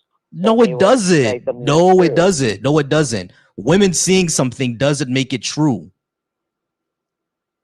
Or a story about listen. A story about a woman claiming to see something doesn't make it true. Even in ancient times, if women weren't believed, that still doesn't make it true. So what? Women weren't believed back then, and women say they saw something. Yeah, so what does that prove? Okay, that's just hearsay. You actually need to show that resurrection is even possible first. Okay, I'm not here to die on this hill. I'll concede you that point, I don't have skin in the game. I'll concede you the point. You win. All right, cool. All right. Appreciate you guys being here. Caddy, how's it going, Caddy? Before I get to my other callers, 252 and 949. All right, 252 and 949. I'm gonna get you guys next. I appreciate y'all being here. Again, Bundy over on my Facebook. I already gave you the number. You can go ahead and call in whenever you're free because you always said that you wanted to debate me and you haven't called in yet. Caddy, how's it going, bro? What's going on, man? Bro? That is a lot of ignorance today, bro. It's a lot today. Like when they start talking about Abrahamics as if they're like this pretty saint thing, they're not. Abrahamic history is convoluted with a lot of violence and a lot of conquering and a lot of colonizing. And they can't separate scholar history from actual Abrahamic history. And it's not pretty. It's not pretty history. You know what I mean? Yeah. Like there's no justification for a lot of it. Oh, bad. There really isn't. Let me take this next caller, 252. You are up on the board now. And after 252, I'm going to get to you, Andrew. All right. So 252, how's it going? Can I get your name, age, and what did you disagree with that I had on the board? My name is Terrence, age 63. What I disagree with is the whole concept of reparations. All right, cool. Michael Imhotep asked the question, was slavery illegal? So I pose that to the listeners and to yourself. Was slavery from 1619 to 1863 illegal? And the reason why I ask that question is the only time you can take anyone to court if there's an offense, if it was something on the books that says this was wrong, this is illegal, there is a law stating that if this happens, someone can sue, someone can file charges. So again, I asked you from 1619 to 1863, or from 1776 to 1863, was slavery illegal? No, it wasn't. So there is no basis that you can ask for reparations for slavery. Sure you can. What you can ask for reparation is Sure you can. Sure you can. Sure you can. Because you know why? Because putting the Japanese in internment camps was also legal, and they got reparations. The Holocaust was also legal, and they got reparations. Legality doesn't speak to morality, nor does it speak to damage. So when you ask for reparations, it's more of the damage that was caused, not something was legal or not. Your argument is dumb. And not only that, reparations won't only be for slavery. They will also be for redlining. Redlining was legal. Jim Crow was legal.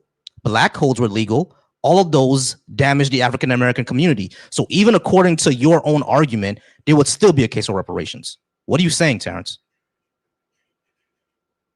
Exactly what I just said. Now, what I want to say, I don't think that blacks, well, the system is not going to give reparations because the system is wicked, evil, corrupt. So to have a hope, a faith, and a trust that a wicked system would pay us off for what they've done to us, I think that's dumb. As a matter of fact, I don't even have beef with that. I think that position is rational. I think that's a rational position. We shouldn't expect an evil system to repair something because it's an evil system. I could respect that.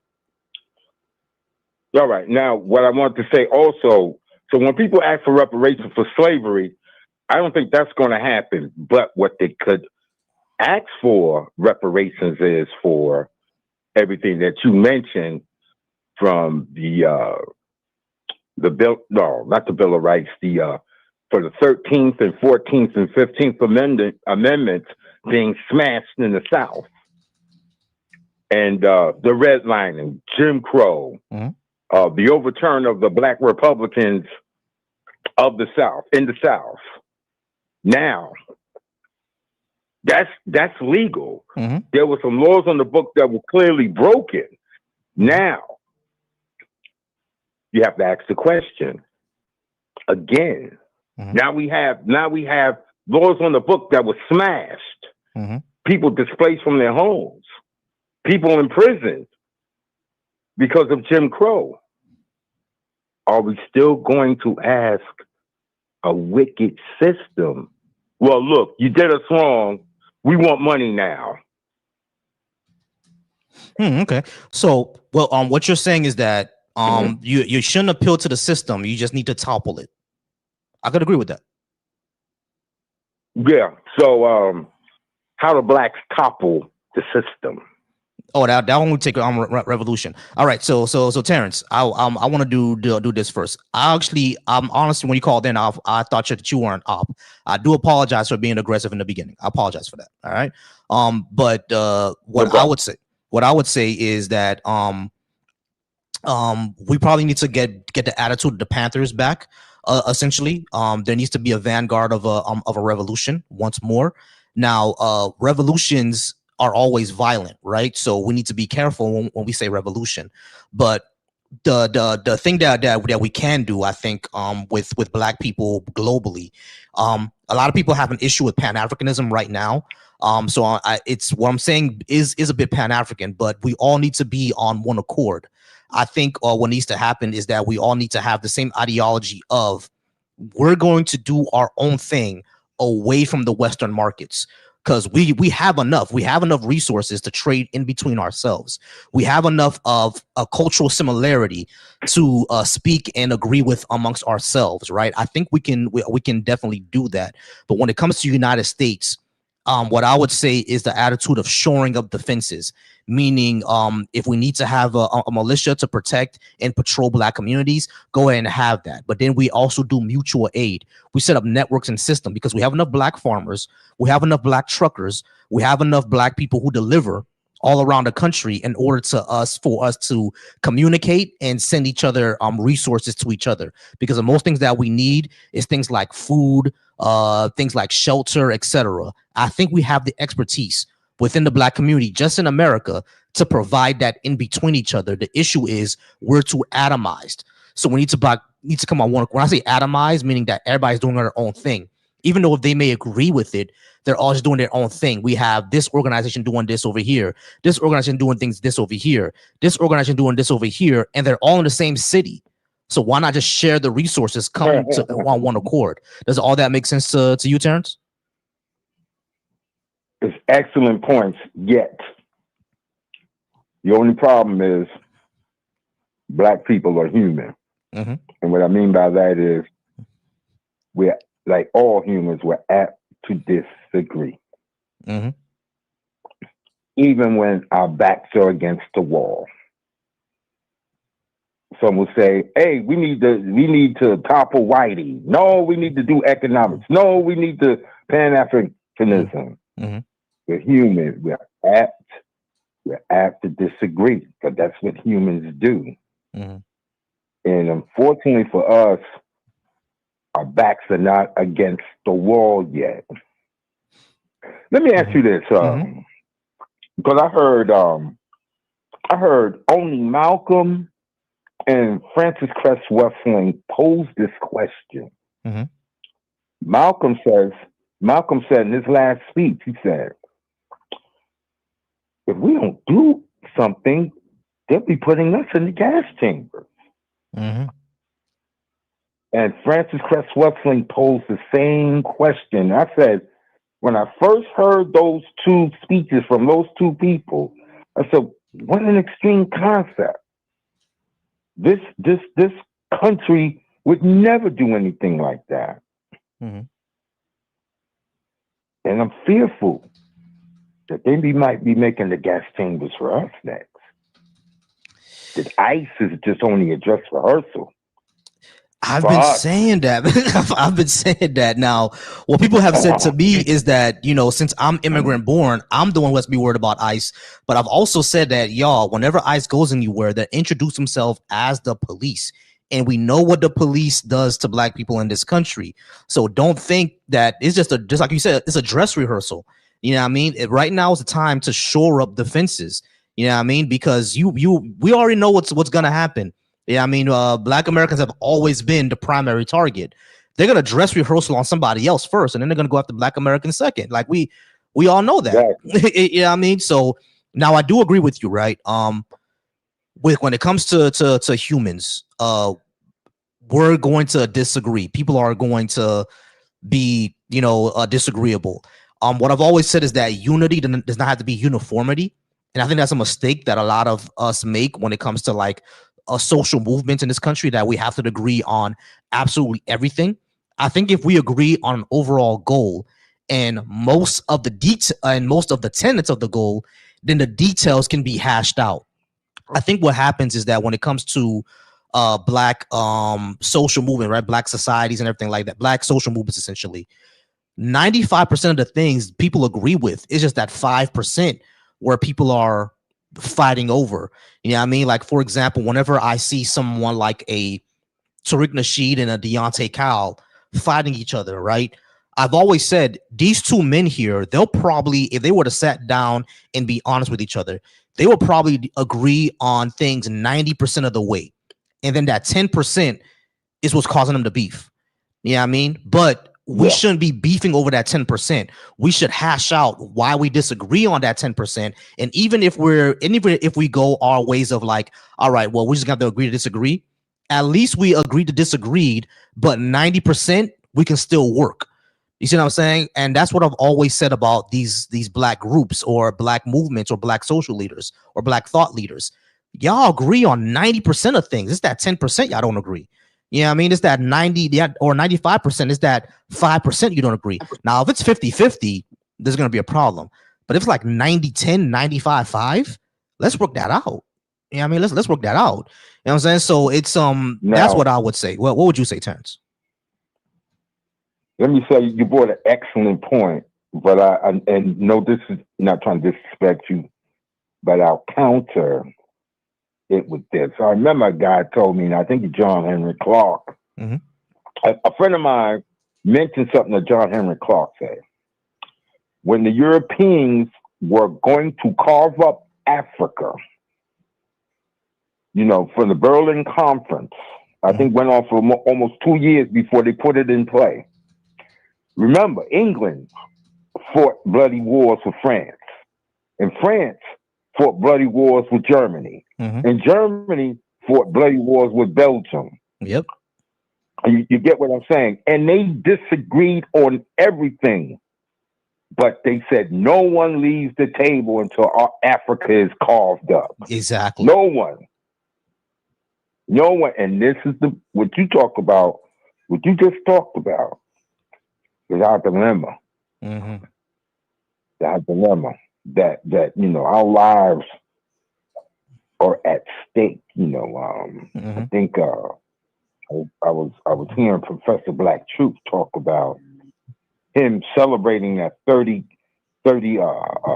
seats, black seats in Congress. He's celebrating because he feels that black Congress people are not doing anything for black people anyway. That is 30 seats of majority black voters and representation without black representation. What do you think is going to happen to those people?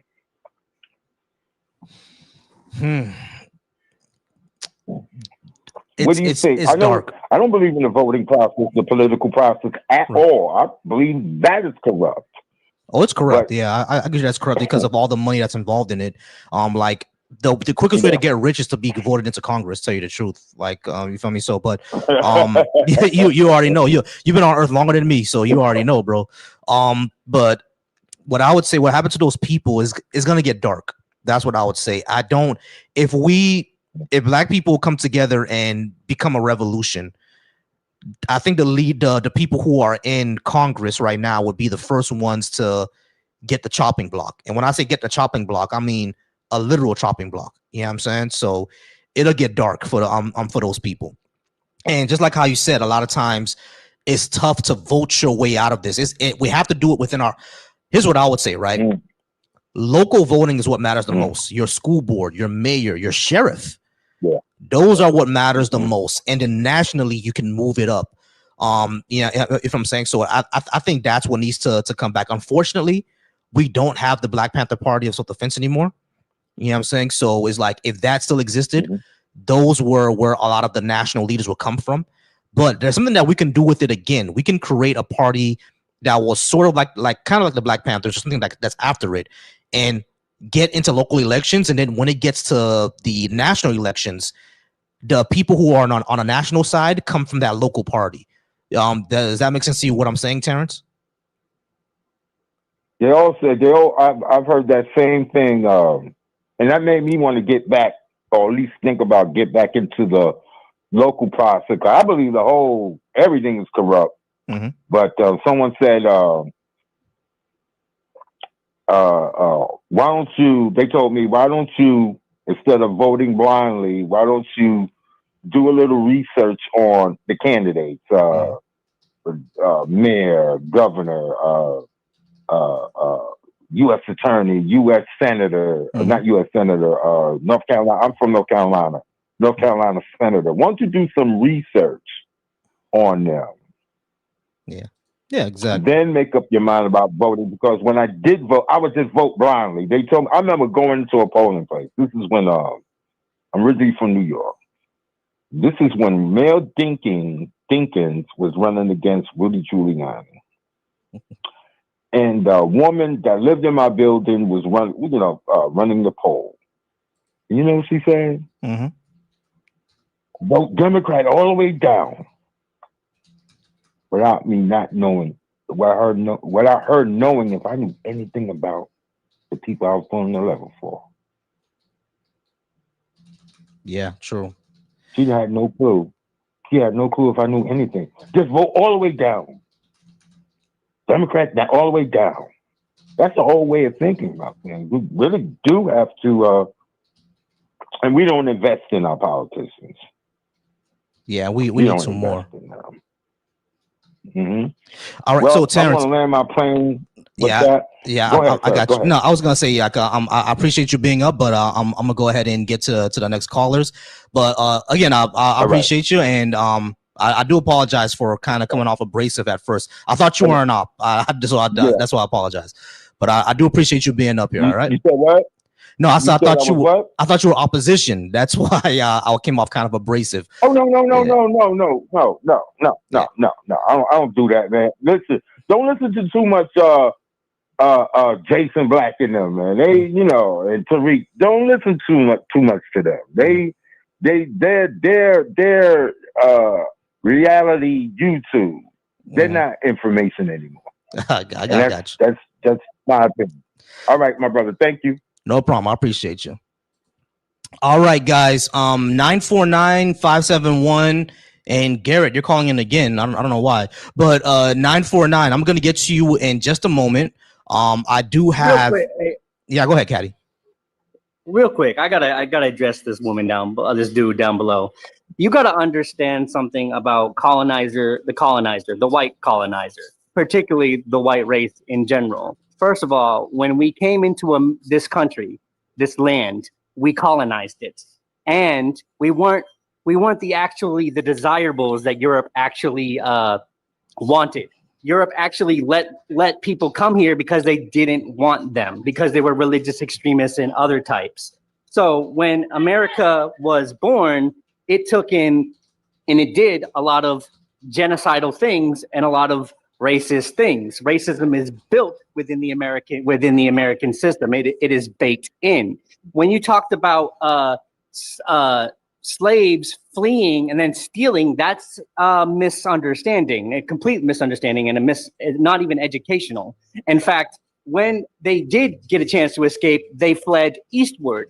And the East, keep in mind, the politics in the East was only offering freedom for the slaves because of economic conditions between the East versus the South. That's why they were even considering allowing freedom for the slaves. So when you get into that context, you have to understand systematic racism and capitalism and gender and race. These things are European mental constructs that, further got united and divided in different other ways throughout the course of history. So history is very nuanced in that sense. And when you want to talk about why capitalism is bad, well, capitalism is the dilution of culture. Let's take the American white person, for example. The American white person doesn't have any connection with its European ancestral roots. It takes all this American idealism or these false American dream things and crafts an identity that's not real. The amount of things that made this country were a bunch of people who were enslaved. Yes, they made a lot of things and they did a lot of things. When we talk about the white man and its position in it, we're talking about Irish and Italians. And when Volcy has mentioned, how they felt when their jobs were getting taken because new people were coming in and taking those jobs. So they felt kind of like, upset about that. So what the country did was unify whiteness underneath religious categories, because all white people did not get along. The Irish hated the Italians, Italians didn't like the Irish. And then we had, the Brits and other things like that. We had those issues. But what the government did for capitalism's sake is it united whiteness, further creating a further stronger white power dynamic. So you have to understand, like, this country, the top 1% of wealth is within white people's hands. Those are the majority of the rich, the top wealthy are white. All right. Sorry, All right. I didn't mean to, man. I didn't mean to go on. No, all good. All good, Caddy. All good, Caddy. All right. 949. I know you've been there for a while. 949. I'm gonna go ahead and bring you on the stage just so I can get your name and everything like that. But I'm gonna talk to Andrew real quick. Andrew, give me 1 second. Let me just get this caller. 1 second. All right, 949. Can I get your name, age, and what did you disagree with?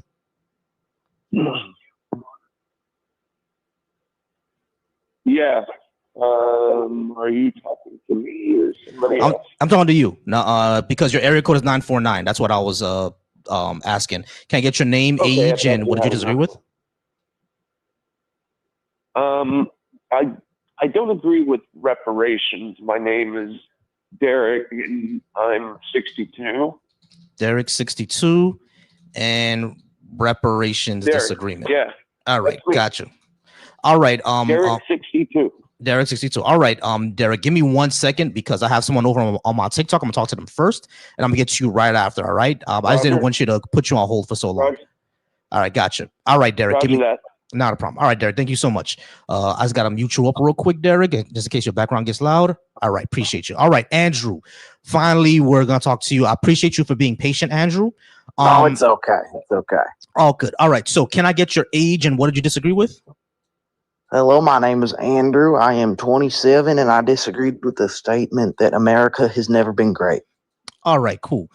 Yeah. So, did you want to hear my reasons for why I said so, or did you hear it? Yeah, of course. I would love to. I would love to get your opinion on the matter. Okay. So, the way that I ascertain greatness is not by economics or military might, but by pro-human and pro-social principles and building institutions that promote those pro-human and pro-social principles, right? So America's principles that are pro-human and pro-social are freedom, dignity, justice for all, and equality for all, right? However, throughout American history, they failed to build those institutions. They failed to expand those principles to everybody, especially for those who have no power in the society. And in many cases, we actually fight against it. So until that's not the case anymore, America isn't great and can't be great. And that doesn't mean that it can't be ever. It can be, and it has shown flashes of doing so. But at the current moment, it is not. Okay, so yeah. So your claim is America has never been great, because I just got a little mixed up because you said it has shown flashes, then you said it's not great right now, but the claim says America has never been great. I just wanted to get a little more clarification on the basis of the matter, which would coincide with my interest in the topic. Okay, sure. Yeah. So, yeah, I don't think America has ever been great because, again, it shows that it can be. Like the civil rights movement has shown that it can be flashes of greatness, women's suffrage, et cetera, et cetera. But even in those, there were issues there, right? Women's suffrage. The reason why they wanted women's suffrage so much is because they thought it was unfair that black men could vote, but white women couldn't. And those white women weren't even. Unfair. Yeah, those white women weren't even adding black women into their movement either. You know what I'm saying? So. Yeah, sure. So women's suffrage is all good and racism. So women's suffrage is all good and well, but even in that movement, there were issues. That's just my point of America not being great. What would you say, Andrew? That's quite frankly a pretty good point, and I think that we have different what terminologies of great.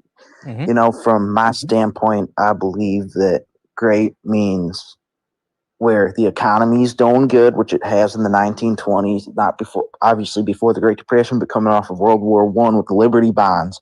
Life was going great in America for the most of the people who invested into those Liberty Bonds. And I think the other definition of great, in my standpoint, is equalness for all. And slavery aside, I feel like before all the civil rights movements, or after, I should say, I feel like everybody has the same opportunities to get. And yeah, that's my standpoint on this topic and matter of the debate. Mm-hmm. And I would. You look good, babes. My wife looking good to go out tonight. But yeah, when it comes to like that, right, like freedom and everything like that, or equality, we don't have the equality for all. I think like for example, we didn't have it during slavery. We didn't have it during Jim Crow. What's up, babes? And we don't have it now. You see what I'm saying? So like when it comes to equality, the reason. how do we not have equality now? Could I hear your opinion on that matter? Yeah, sure. The way that we don't have equality now is essentially when we look at the institutions of the United States. Are there like discriminatory issues within those institutions? When we look at health, real estate, employment, the criminal justice system, what do we see? We see discrimination in all of them, and unequal discrimination in all of them. For example, in employment, this is what I always bring up. It's been shown that a white man with a criminal record has just as much of an opportunity to receive a job, and in some cities, even more opportunity to be hired at a job than a black person with a clean record. It gets even worse.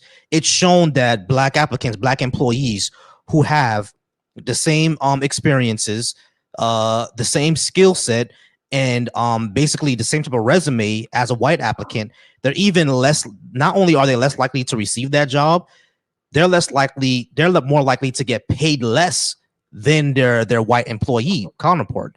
You see what I'm saying? All this shows unequal opportunity. Well, I feel like that the opportunistic type of the situation would be classified as moral dignity, and that we should not go back to slavery because it was bad. And I feel like the people of America have strong racial beliefs, especially the liberals, because they're racist. They're racist towards the Mexican people. And I feel like that these days, especially with the popcorn machine theory, we just have to overcome the racial dignity of white people on black people, especially pre-Civil War. You kind of lost me there. You said that the liberals are racist against Mexicans, and I'm sorry, you kind of lost me there. The popcorn machine theory, it would state that Teddy Roosevelt, he was a great president, and he's on the $20 bill. All right, we're gonna go ahead and move on. We're gonna talk to Derek over on my call line. Give me 1 second there. I'm gonna unmute you real quick. All right, Kat, I'm gonna drop you real quick, but I do appreciate you, man. Go ahead and tap that screen for me, all right, bro? Appreciate you, Caddy.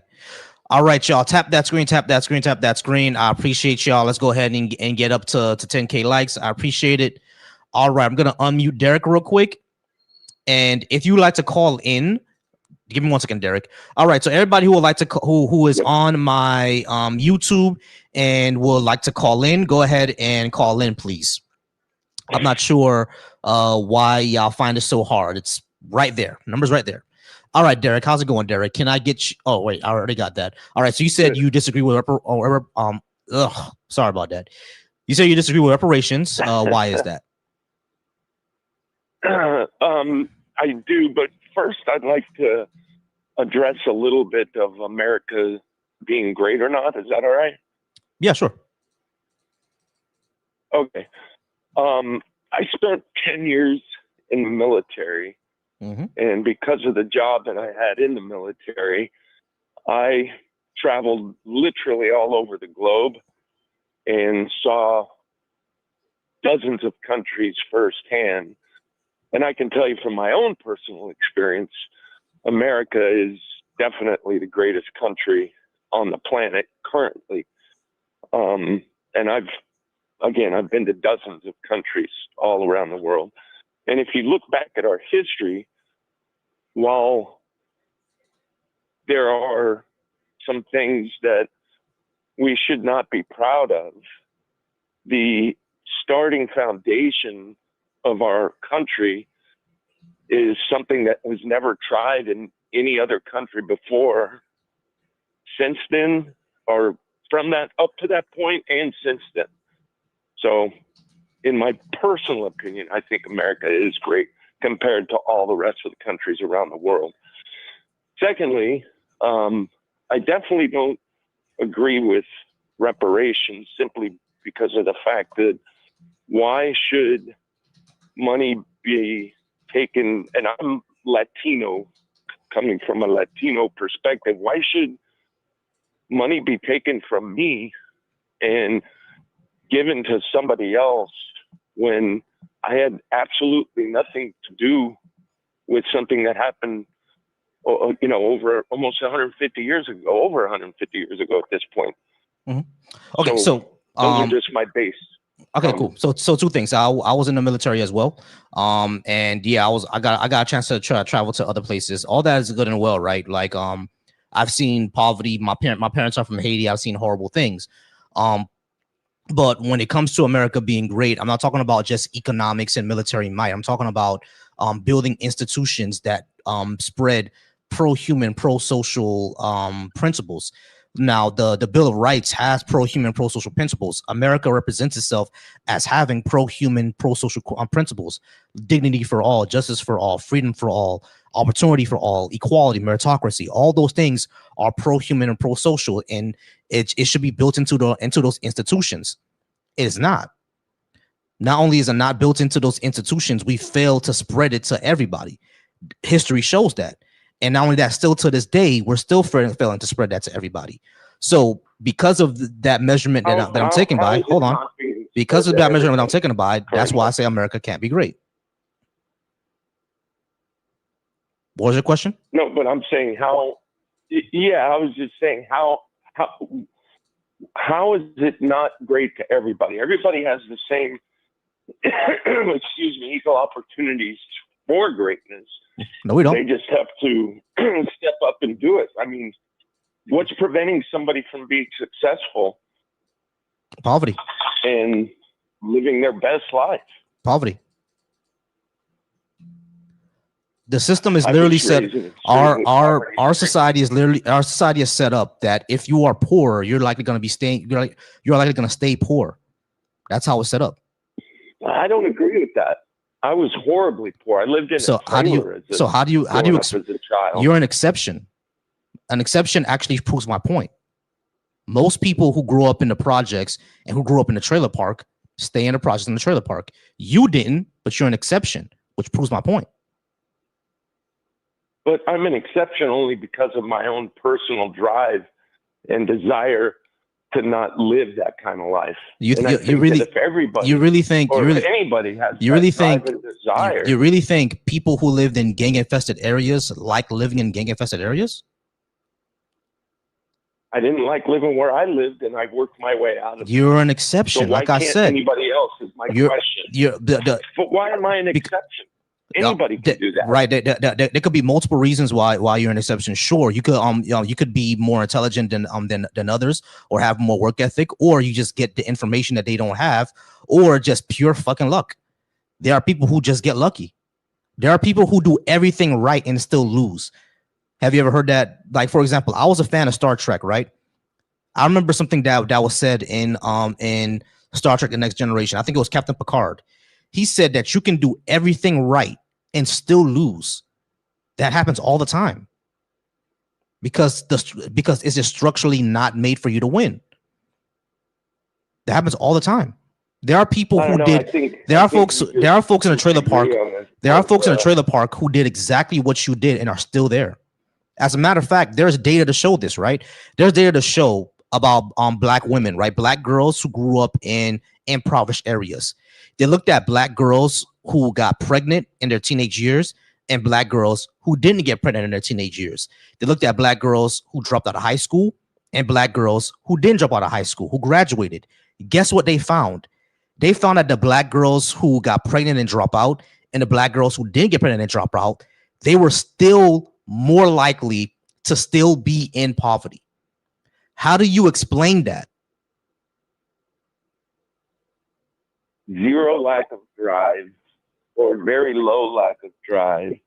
Yeah, that doesn't explain that, my guy. It doesn't explain that. Again, the black girls graduated high school, did not get pregnant. You really think that they just sat their ass in the projects and didn't do shit? Really? Why would you assume that? I'm not assuming anything. Again, you are. You don't know who these people are. So how do you know they had no drive? Dude, cutting me off, man. Let me finish my point. I'm gonna let you finish your point, but that. I know you don't agree with that, Derek. But the fact of the matter is, this is what the data shows. The data didn't show they didn't have any drive. The data showed that they graduated high school, didn't get pregnant, and they were still more likely than their white counterparts to be in poverty. You said it was lack of drive. How do you show that to be true?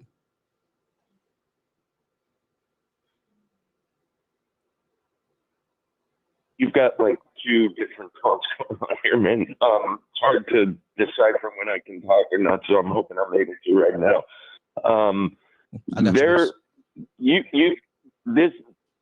Say again? No, I was just talking to my lady. Go ahead. Oh, I think this is a little bit of a kind of a victim mentality, and I don't subscribe to that. I myself,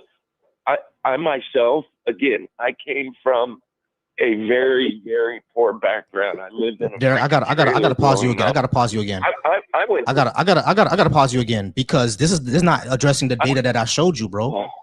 It's not addressing the data that I showed. Okay, if you don't want to answer that, let's look at some more data. There's data that shows that Black applicants who have the same skills, the same experience as white applicants, and sometimes even more skills and more experience as white applicants, are still less likely to get employed in the employment industry. How do you explain that? Because you can't explain lack of drive there. They have the experience, they have the degrees. I don't agree with that either. Okay, so I'm in an industry where Derek, hold on. Derek, listen. Okay. You can't simply say I don't agree. This is what the data shows. The data shows this is true. Are you saying that? Hold on, Derek. Hold on. Stop. Pause real quick. Derek. There's only two options here. Either the data is wrong, or there's something wrong with the system. You saying the data is wrong?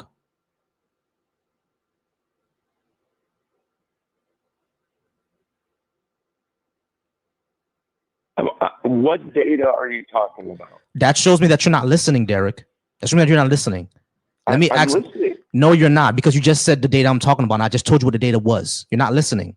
So listen to what I'm saying again. They did hold on, Derek. I'm telling you what the data is. I'm telling you what it is.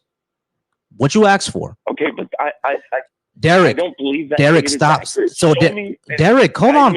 Derek. First, I told you what the data was. Then you say you just disagree. Then when I press you to actually address what I said, you asked me what the data was again. That shows me that you're not listening. To the data and the so Derek, you're referencing. Okay, I will.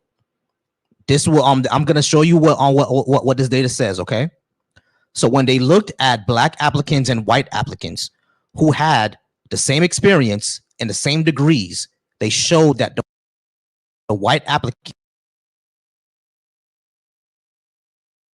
even though the Black applicants had the same experience and the same degrees.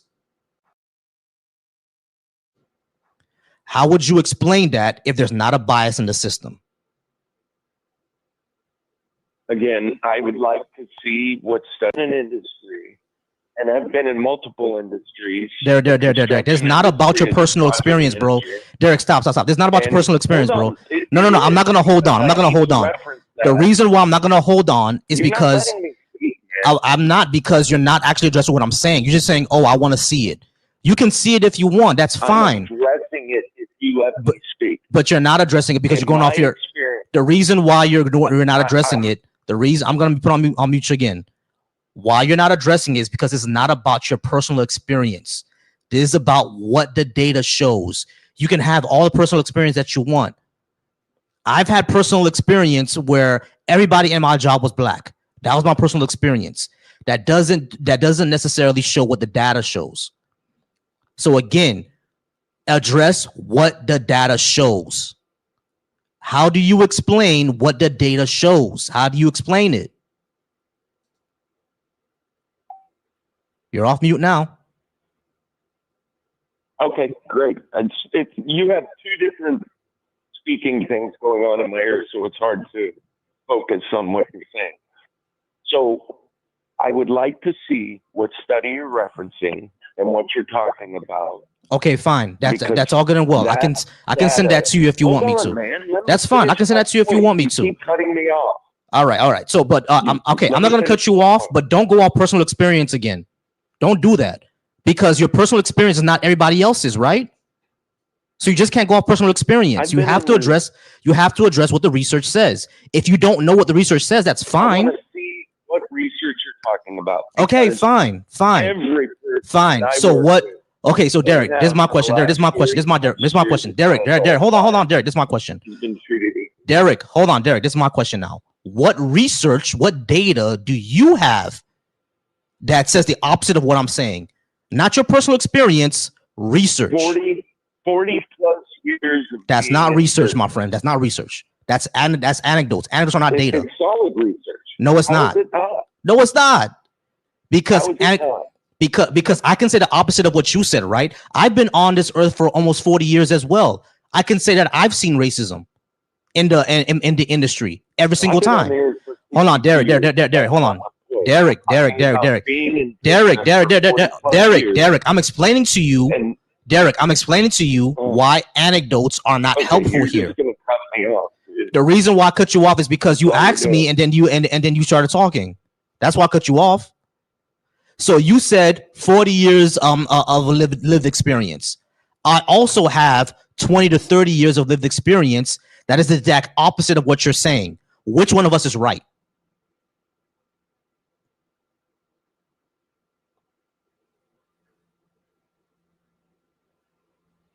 All right, I'm going to say this again. So, Derek, you said that with almost 40 years of lived experience, you do not see racism within employment.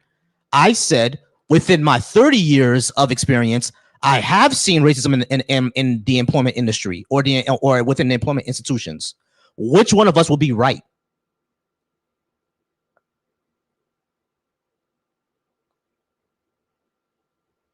Still there, Derek? I'm still here. It's hard. Again, you've got two different streams going on in my ears, so it's difficult. That's because you got to turn off one of them. Just listen to the phone. You got to turn off one of them and listen to the phone. All right. So I'm going to say what I said again. Okay. You said for almost 40 years of living, you have never experienced racism within employment. That's all good and well. I'm saying within my 30 years. About racism. Okay, you're cutting me off again. All right, you're saying that you haven't seen what what the data shows, right? You personally haven't seen that. I'm fine with that. I'm okay with that. What I'm saying is that in my experience within employment, I have seen that. So if we both have different experiences, which one of us would be right at that point? Because I've seen what the data says, but you haven't. So which one of us is right? I want to see this study you're referencing, number one. Number two, again, all I can go off with what I've seen in my life. And I'm a Latino, so if somebody should be discriminated against, it should be me, right? Right, Derek, again, bro, I don't have a problem with what you're saying. I understand that you never seen that in your life. That's all good and well. But what I'm saying is that if I have an opposite experience to you, how can you say that my experience is wrong and you're the right one? How do you do that? Say mine is wrong and you're the right one. Because Derek, again, I'm going to ask you again. You just can't answer a question with a question. If we both have opposite experiences, how do we show which one is right? What do we need to show which one of us is right? That's a great question. You tell me. We need research. We need data. And when we look into research, when we look into data, guess what it shows? It shows that I'm right. You're referencing this research and data, but you haven't pointed me to a single study that backs up what you're saying. I'm going to tell you to look it up. You know why I'm going to tell you to look it up? Because number one, we're on the phone. And number two, it's crazy how you're going to say that this doesn't happen and you never looked it up. I didn't. No, you're putting words in my mouth. I'm sure that in some areas, in some instances, it absolutely happens. Okay, great. I'm sure that when great, Derek. Okay, great. So you agree with me that this happens? Like this happens. No. You're talking and you're acting like this happens to everybody, everywhere. That's not what I said. That's not what I said. Now you're putting words in my mouth. That's not what I said. That's not what I said. I said within institutions. No, I said within institutions. I said within institutions, this is what we see. We see on average, black applicants who are qualified, who have the experience, get less callbacks than the white applicants who are also qualified, and even sometimes those who are less qualified. That's what I said. I didn't say this happens in every single time. I didn't say that. And you just said so now you're sure that it does. On occasion, then, that this happens, right? It has a measurable effect. That's what I'm saying. It's not just on occasion. That's a measurable effect. We can actually see it happening. That's a measurable effect. All right. Since you want me to go ahead and give you the data, I think there's one from Harvard. Give me 1 second. Which one? I think this one was done by Harvard back in 2020, if I'm not mistaken. Let me go ahead and get my sources. Give me one moment to look up the references. All right. Sure.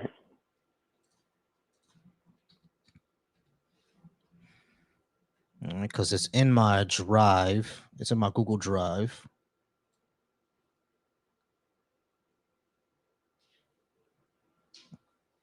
And while I'm looking that up, Derek, I have a question for you. Have you ever actually looked this up, employment discrimination? Absolutely. Because and what did you find? I'm a part owner of 3 different companies. All right, hold on. Wait, hold on. Derek, hold on. Derek, hold on. Because you're going off your personal experience again. That's not what I asked you. I asked you, have you looked up research into employment discrimination? Have you looked it up? Yes. Okay. What did you find? That, but you keep cutting me off, dude. No. You said you're part of a company and we tried to not be racist. That's fine, bro. But that's not what I'm asking you. That's not when what you I said at all. Okay. I did not say that. Those words did not come out of my mouth. All right. So hold on. All right. So you looked up research into employment discrimination. Absolutely. What did you find?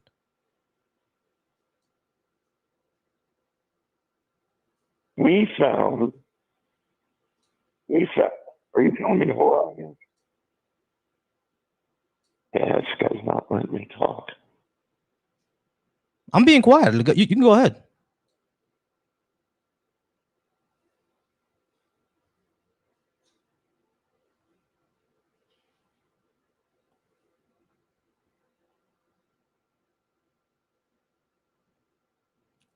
Still there, Derek?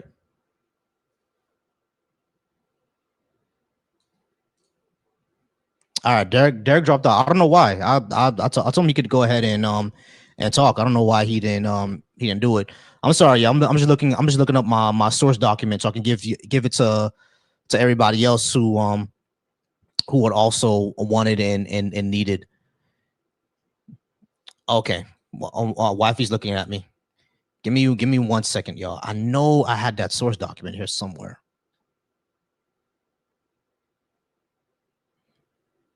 I know I had it here somewhere. Let me search.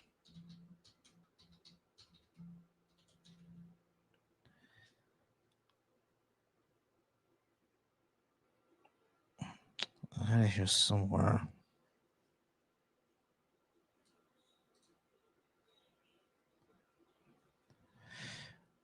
All right, here we go.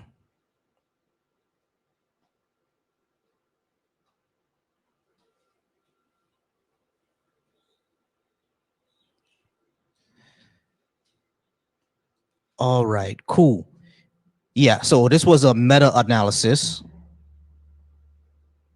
All right, yeah, hiring discrimination against black applicants hasn't changed since 1989. This was done by the Russell Sage Foundation, dating October 19, 2017. That's when that one came out.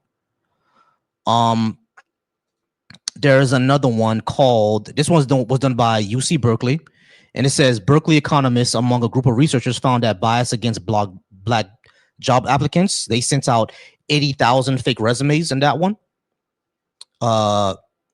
And it was basically a study that showed that, basically what it showed is that white sounding names and black sounding names got different, different Damn it, what's that? My brain is shutting off. I'm sorry, y'all. Reactions. There we go. They got different reactions when it was a black sounding name versus a white sounding name. That was done by UC Berkeley. What else? I think this one is a Harvard one. Now this one is from Chicago Booth Review. It also showed racist and bias in black sounding names versus white sounding names. That one found it. Another one was done by the Center of Budget Policy and Priorities. Essentially, that found the exact same thing. Black applicants versus white applicants. All right, y'all. So there are 2 more callers on the line, but I'm not gonna get to y'all. Tell you the truth, I gotta go out. I'm gonna go ahead and get out of here. All right, I'm not sure what's going on over on the YouTube. If you guys called in or what, I don't know if you guys called in or anything like that, but I'm gonna have to go ahead and get out of here soon. Probably gonna take one more caller. 205. How's it going? 205. Hey, what's going on, man? Name and age? This one, Tez. Tez, 89, 1989. Mm-hmm. 36. What did you disagree with? Wrote up well, I disagree with religion, but I ain't gonna debate on that or talk about that. I just kind of came to back you up on what you're saying about reparations. Okay, with the not a religion problem. thing, that's a whole different show, man. So Gotcha. like Go. I said, folks, I don't try to argue with people about their religion. It's an experience. That's all I can tell you. When you have an experience with Jesus, with Christ, with Yeshua, then you're Cool, not a problem. All right, guys, I'm gonna go ahead and end the show now. Yeah, wonderful shows. So the line is called the line is closed now. Y'all go ahead and call in tomorrow. I've been on for about 2 hours and 15 minutes. I gotta go out with wifey, y'all. But I do appreciate everybody who is here and want to talk. I'm sorry, I gotta cut people off, but that's it for tonight. All right. Hey, y'all. I appreciate y'all. I love y'all. Shout out to everybody who's watching me over on the Deconstruction Junction. Shout out to you if you're watching me on my channel, Volcy Thoughts. We're gonna go ahead and get out of here, y'all. And we're gonna go ahead and enjoy our night because I want to eat something and I want to smoke some hookah and I want to get drunk. So we're gonna go out, and I appreciate y'all. One last thing. I always end off the lives like this. Every man should be soft. And what that means is be secure, be affectionate, be wise, be flexible, and be thoughtful. Be soft. Every man should be soft. I appreciate y'all. Love y'all. Y'all have a good night. Peace.